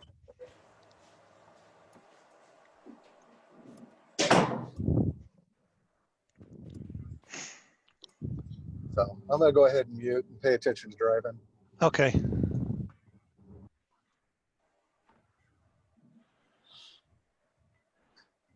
Hey, Steve, K0STE. Yeah, Chuck. Are you taking names this evening, or you want me to? No, I'll take names. Okay, thank you, sir. And did you get the latest voting results from Pat? Not from Pat, but from the votes. Oh, for the bylaws or the other? I got both the survey and the bylaw. Okay, votes. cool. All right, thank you.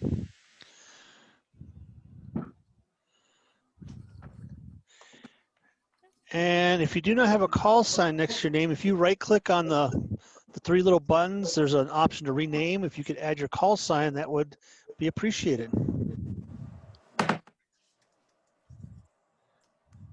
Mine's going to have to stay Mark until I get home. Well, we know Mark. Okay.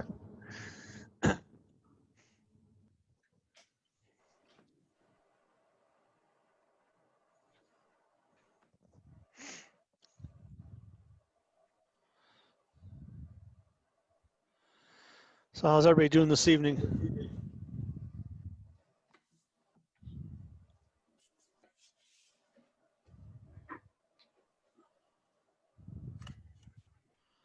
Everybody on mute?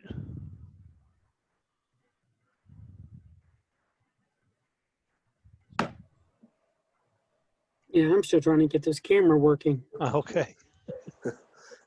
Yeah, I was on mute. I'm doing pretty good tonight. That's okay. Welcome to Zoom. Everybody's going to learn how to use it. Yep.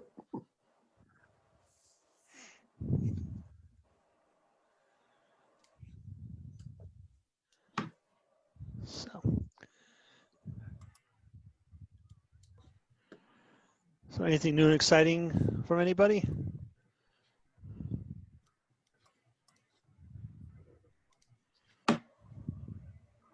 Nothing for me. Okay. Not much. I made it. I've had to go down to Colorado Springs so far 3 times this week, and so hopefully tomorrow I get a day off, or at least a day off from driving to the Springs. Oh, there you go. Well, they should have just paid for your hotel room and stayed down there. Absolutely not. I really need to go to Durango and whatever, but the company says thou shalt not travel and stay in a hotel. So I can only go, what I can do in one day. But unfortunately, on Tuesday it was, well, we got to get an early Firestone at about 4:30. So trying to get caught up on sleep maybe tonight.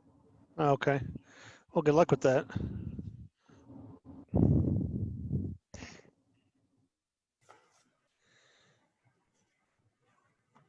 I got some more people that joined.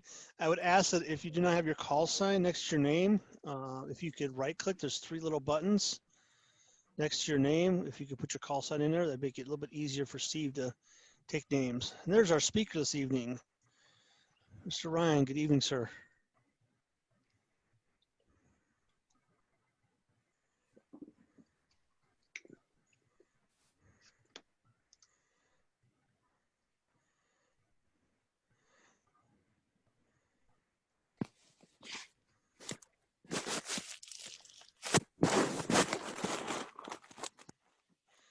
All right. A few folks that don't have their call signs, but there you go. Thank you, Jeff. Appreciate that.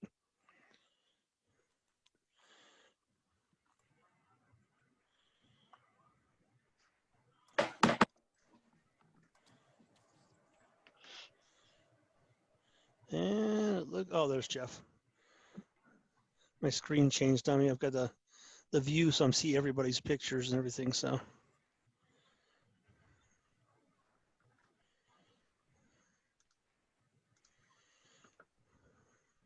Good evening, Chuck. Good evening. I've been doing ham radio since 1 o'clock. Oh, good for you.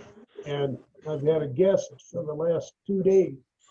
Oh, are they ham as well?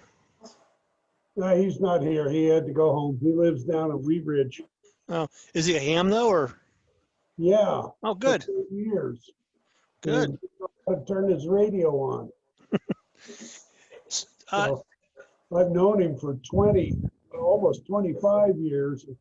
He finally's gotten an interest, and I think he's even going to start studying for his general.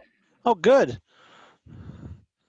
Yeah, we had quite a few people, mostly a lot of texts this last test session, last Sunday.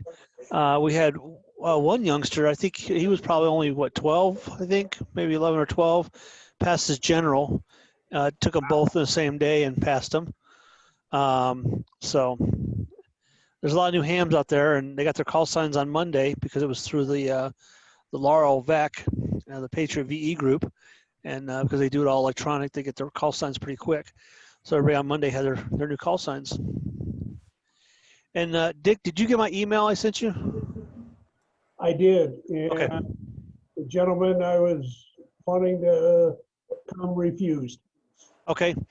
Not a problem, because I have somebody else on standby then. I'll contact him and we'll have a speaker for November. He's too busy. He maybe after the first of the year.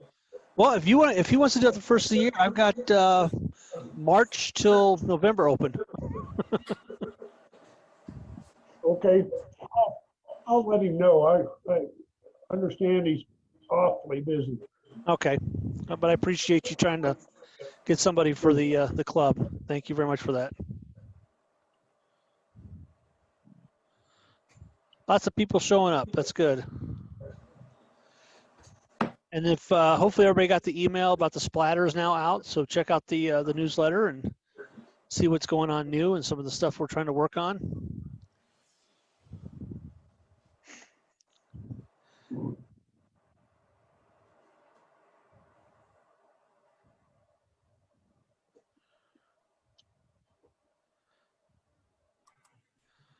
I don't have to be the only show here. People can speak up all you want.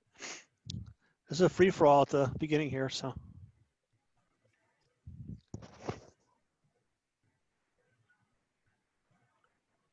My name's Al. I'm K0IPH. I'm one of the newly minted generals from Sunday. Oh, so congratulations. I just introduce myself. Hey, congratulations. Welcome. Thank you. Did you join the club as well, or did you? No, not yet. Okay. I live in Loveland, so kind of far away. I can't even hit the repeater from here. Well, it depends on where you're at in Loveland. There are people in Loveland that do hit the repeater. I only have an HT right now, so I'm downtown Oh, okay. Loveland. So Oh, once okay. I get the antenna erected, no, I should be able to. Well, welcome to our meeting. Oh, thank you. We love guests to come and join us, and you're welcome anytime. We try to have interesting speakers as much as possible. But tonight, obviously, being an exception, right? Oh, come on, Jeff. You're always interesting, sir. Always. That's why you got invited back. You were just with us, what, a month ago, 2 months ago? Yeah, 2 or 3. I was expecting that comment. Well, I figured I better say it before somebody else does.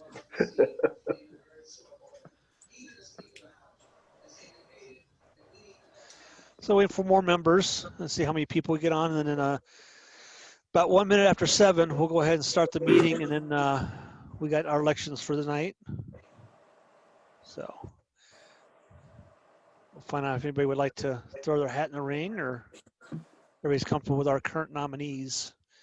And then we'll also have announcements from Steve, K0STE, our membership chair, who's going to talk about the poll results and also the results for the voting for the bylaws.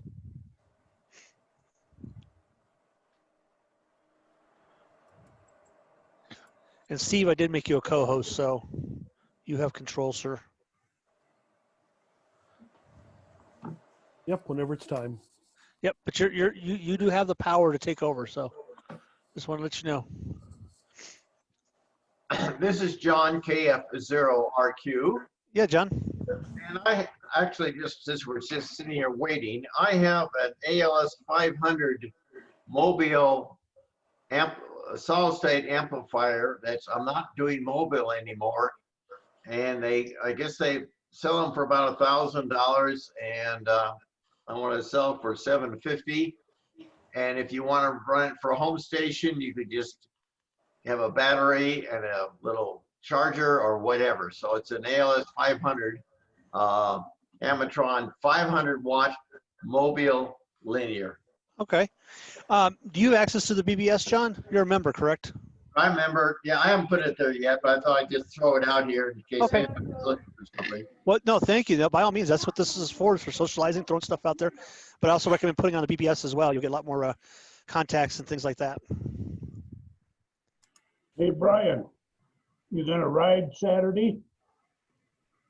I just saw the subject line of your email. I'll have to check it out. I haven't read it yet. This should be a lot of fun.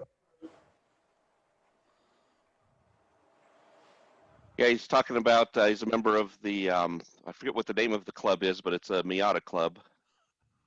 They go out for some drives and stuff. We went on one drive already. That was a lot of fun. I don't know how many, they went up to Berthoud, went to the A&W afterwards. I don't know how many Miatas they had there. 30. Yeah, it was a lot.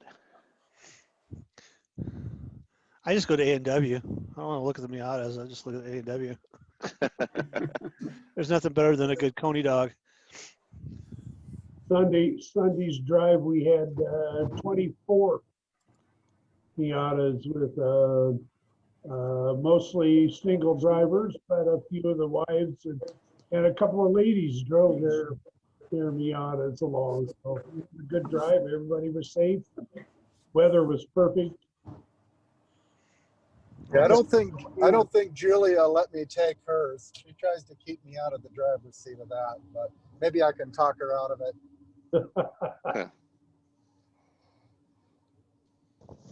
And I have an old Saturn, so I'd stick out like a sore thumb. We get an MG now and then. You know, sometimes oh, come on, it's the other British one, the one with the bug eyes. Anyway, Sprite. yeah, Austin Healy. Austin Healy. I owned one. Yeah, they were a cool car. My mom wouldn't let me have one because she was afraid I'd get killed and it was too small. That was my first car. Chuck, could we run a real quick test, make sure that I can drive my presentation? Oh, by all means. Go ahead, Jeff.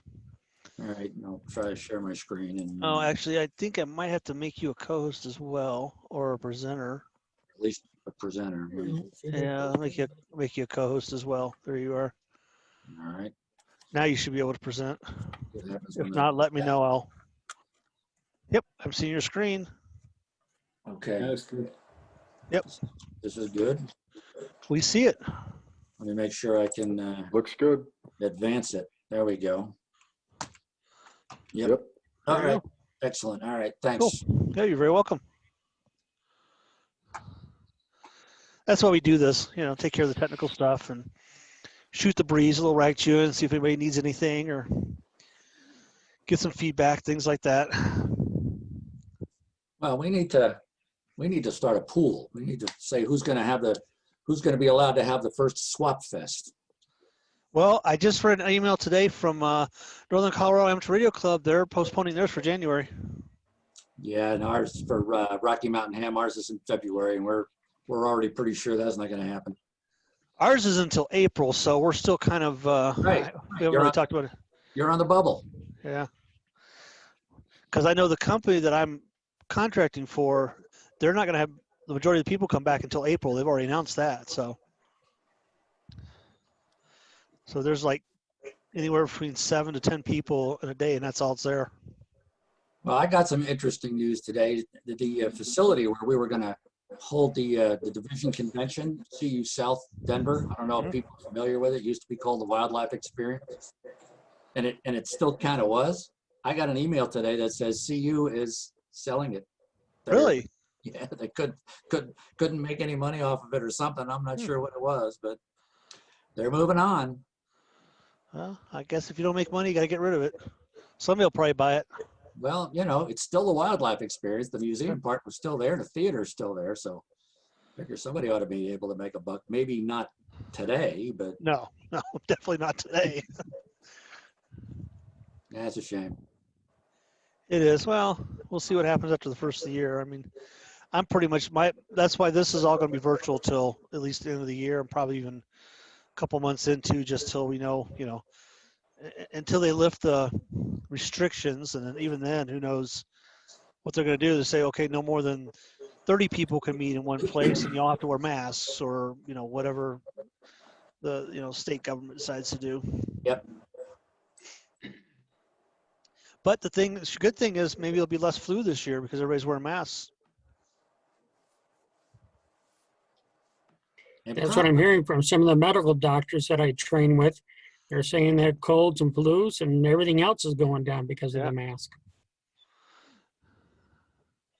I mean, you go to the airports and you see a lot of these foreign travelers, especially from like India and China where pollution's so high and everything else, they're always wearing masks. So, you know, I got no problem wearing it outside and things like this just to keep other people safe and myself safe. And today it worked out great because the air quality was garbage and I have asthma, so masks helped a little bit.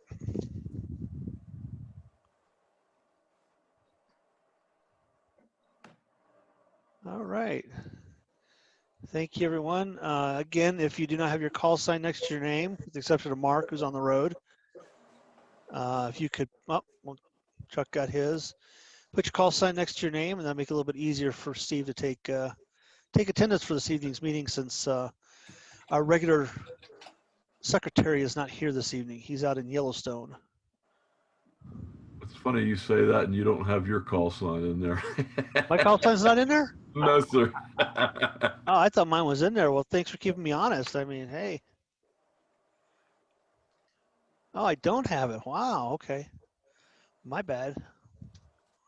We'll just fix that right now. I like to lead by example. Well, I think it's funny because my call sign and yours are so close. Yeah. Couple of cross letters, one separated, you know. Mine used to be KE0 OP, I think it was OPJ. And I'm like, no, 0 and O together. I just couldn't do that. Now they're up to KFs now for call signs. That's some of the new call signs that just came out. So that's good to see. I mean, there's a lot more hams out there.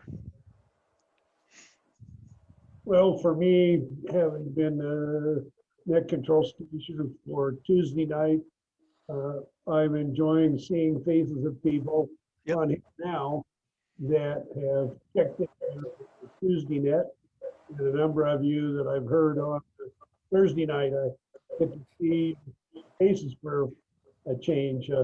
Raman and Don and Steve, and some of you guys that I haven't had the chance to have an eyeball QSO with, so it's very nice to see you here. Speaking of which, good segue. If anybody would like to be a net controller for the Tuesday night net or the Thursday night net, please contact us. Jerry would be more than happy to have somebody run Thursday nights. And on occasions, I don't mind if somebody wants to run Tuesday nights as well. So by all means, please let us know. You can get our emails off the website, and then you're more than welcome to run the net. I got a comment for you, Chuck. Go, Jerry, as long as it's positive. No, I'm kidding. You can be negative, I don't care. Yeah, as you know, we've been communicating, and I've been working on the website and teaching myself how to use web forms. Mm-hmm. If you look on the website right now and look at the Thursday night net entry, you'll find a link in there near the top and says, whenever you decide you want to run a Thursday night net, just click on this link and you'll fill out a form, and the form will ask you what day you want to do it, what's the date you want to do it, and when you submit the form, I'll get notified. So then I'll get in touch with you. Just thought I'd pass that along. Cool, thank you. Yeah, good work on that.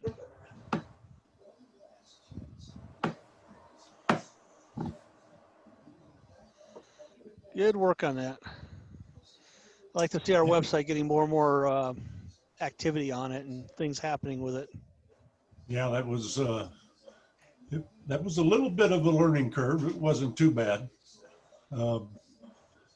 Once you finally figured it out, it started to make sense. So, well, you're willing to learn it, Jerry. That's the good thing. Yep.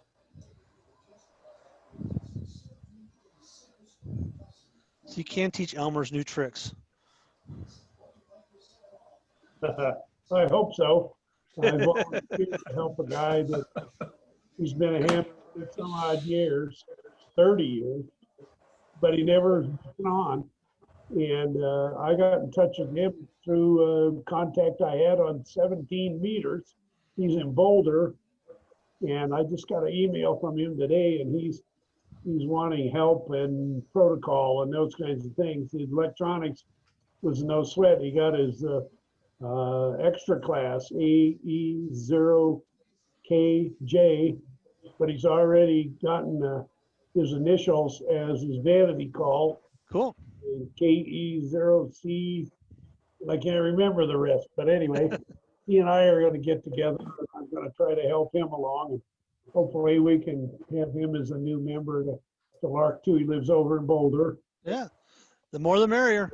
I mean, even if he doesn't want to become a member, just you're more than welcome to join us on the meetings, and we like it when we get members, but you're more than welcome to the meetings and everything else. And if you see anything on the website that's open to everybody, by all means, jump in. And you know, it's all about being a ham, and the Fellowship of Hams. We're slowly growing. What was it? The last thing I saw was only something like 700,000 or 710,000 in the U.S. I know it's growing a little bit here and there, but you know, it'd be nice to get that number up. Especially since I know a lot of some of our testing sessions I've been to, we've had some younger generation, you know, 11, 12, 13, 15-year-olds testing and things like that, which is good to see as well. So it's good to see parents get them involved in something other than video games and things like that. The first original social network. First original social and 6 feet distancing network. No, but even back in the 1950s, one of the topics was always getting more people on ham radio, and it's dying. And no, it's still here. It's still strong. Yep. Getting young kids involved is harder today than it used to be, but we do need to be looking at nesters, and those are people who have some money to spend and looking for something to do. And ham radio couldn't be any better hobby as far as I'm concerned. And I don't know if anybody gets emails from Space Weather Woman, Dr. Tamitha Scove. She just sent an email today that I guess the NASA NOAA had a joint meeting to discuss the official status of the solar cycle, and they determined a consensus that December of 2019 was basically the celebration of the arrival of solar cycle 25. So it should hopefully in the next 11 years get better. Should get better, not worse. So for all the HFers out there, keep an eye out for that.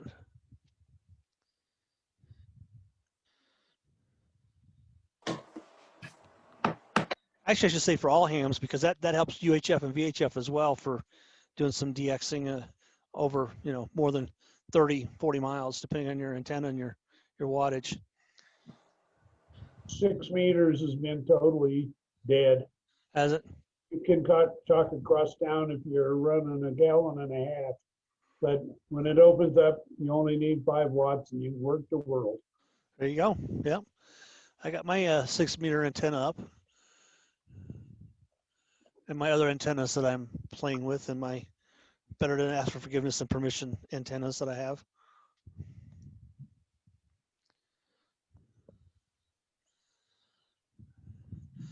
My next one's to build some more tape measure antennas for satellites. So I've been playing with Raspberry Pis and some of the Pi software out there for hams. So tracking satellites, and some of those have built-in apps already for Whisper, JT, you know, the data, digital bands, JT65, and all that stuff. So it's been really interesting.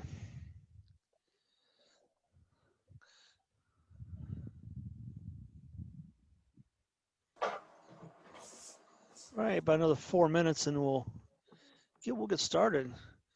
29 participants so far. That's great to see.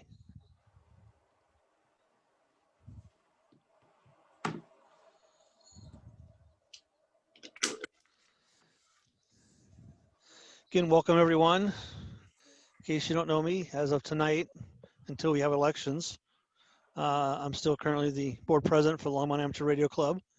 My name is Chuck Pock, K0ITP out here in Firestone. So I want to welcome everybody to the September meeting, and glad to see so many faces and names popping up on Zoom. This is a good thing, and trying to get more and more people to show up if they can. And Steve, I don't know if you saw, we had one person, it looks like they dialed in, so you may want to get their information.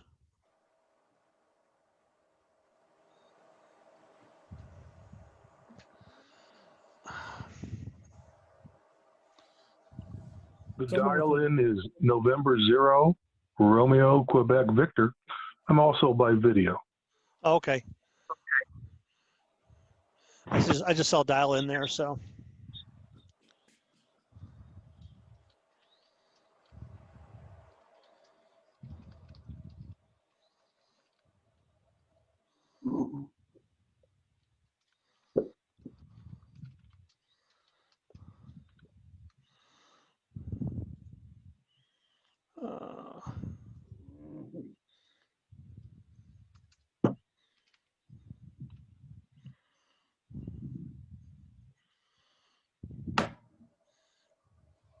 Sorry, I got somebody chatting with me here. There's somebody I recognized from a long time ago. Hello, Bob, N0TZU. Hey, how you doing? I'm doing good. Looks Good to like see you're you. doing good. Yeah, I'm pleased to be able to make the meeting. I usually can't make it for one reason or another. So Welcome. good to see you. You're looking good. I try. Actually, I've got a real face for radio. Yeah, a lot of us do, I think. Yes, we do. I'm going to go back to mute.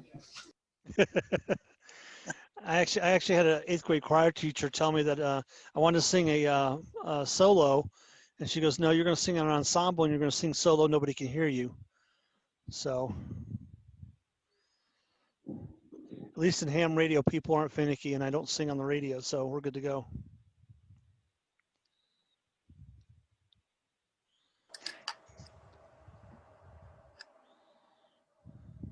Hey Chuck, this is Steve. Is my audio working? Yes, it is. I hear you loud and clear, Steve. I can't see any video. I'm trying to fix that. Yeah, we don't see any video from you, Yep. so. Yeah, I don't know what's going on. Thank you. You're welcome.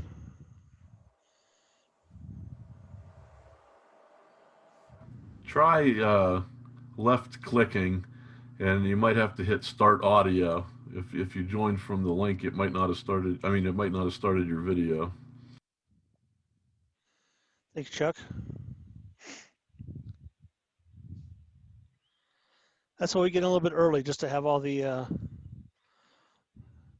technical difficulties taken care of, hopefully.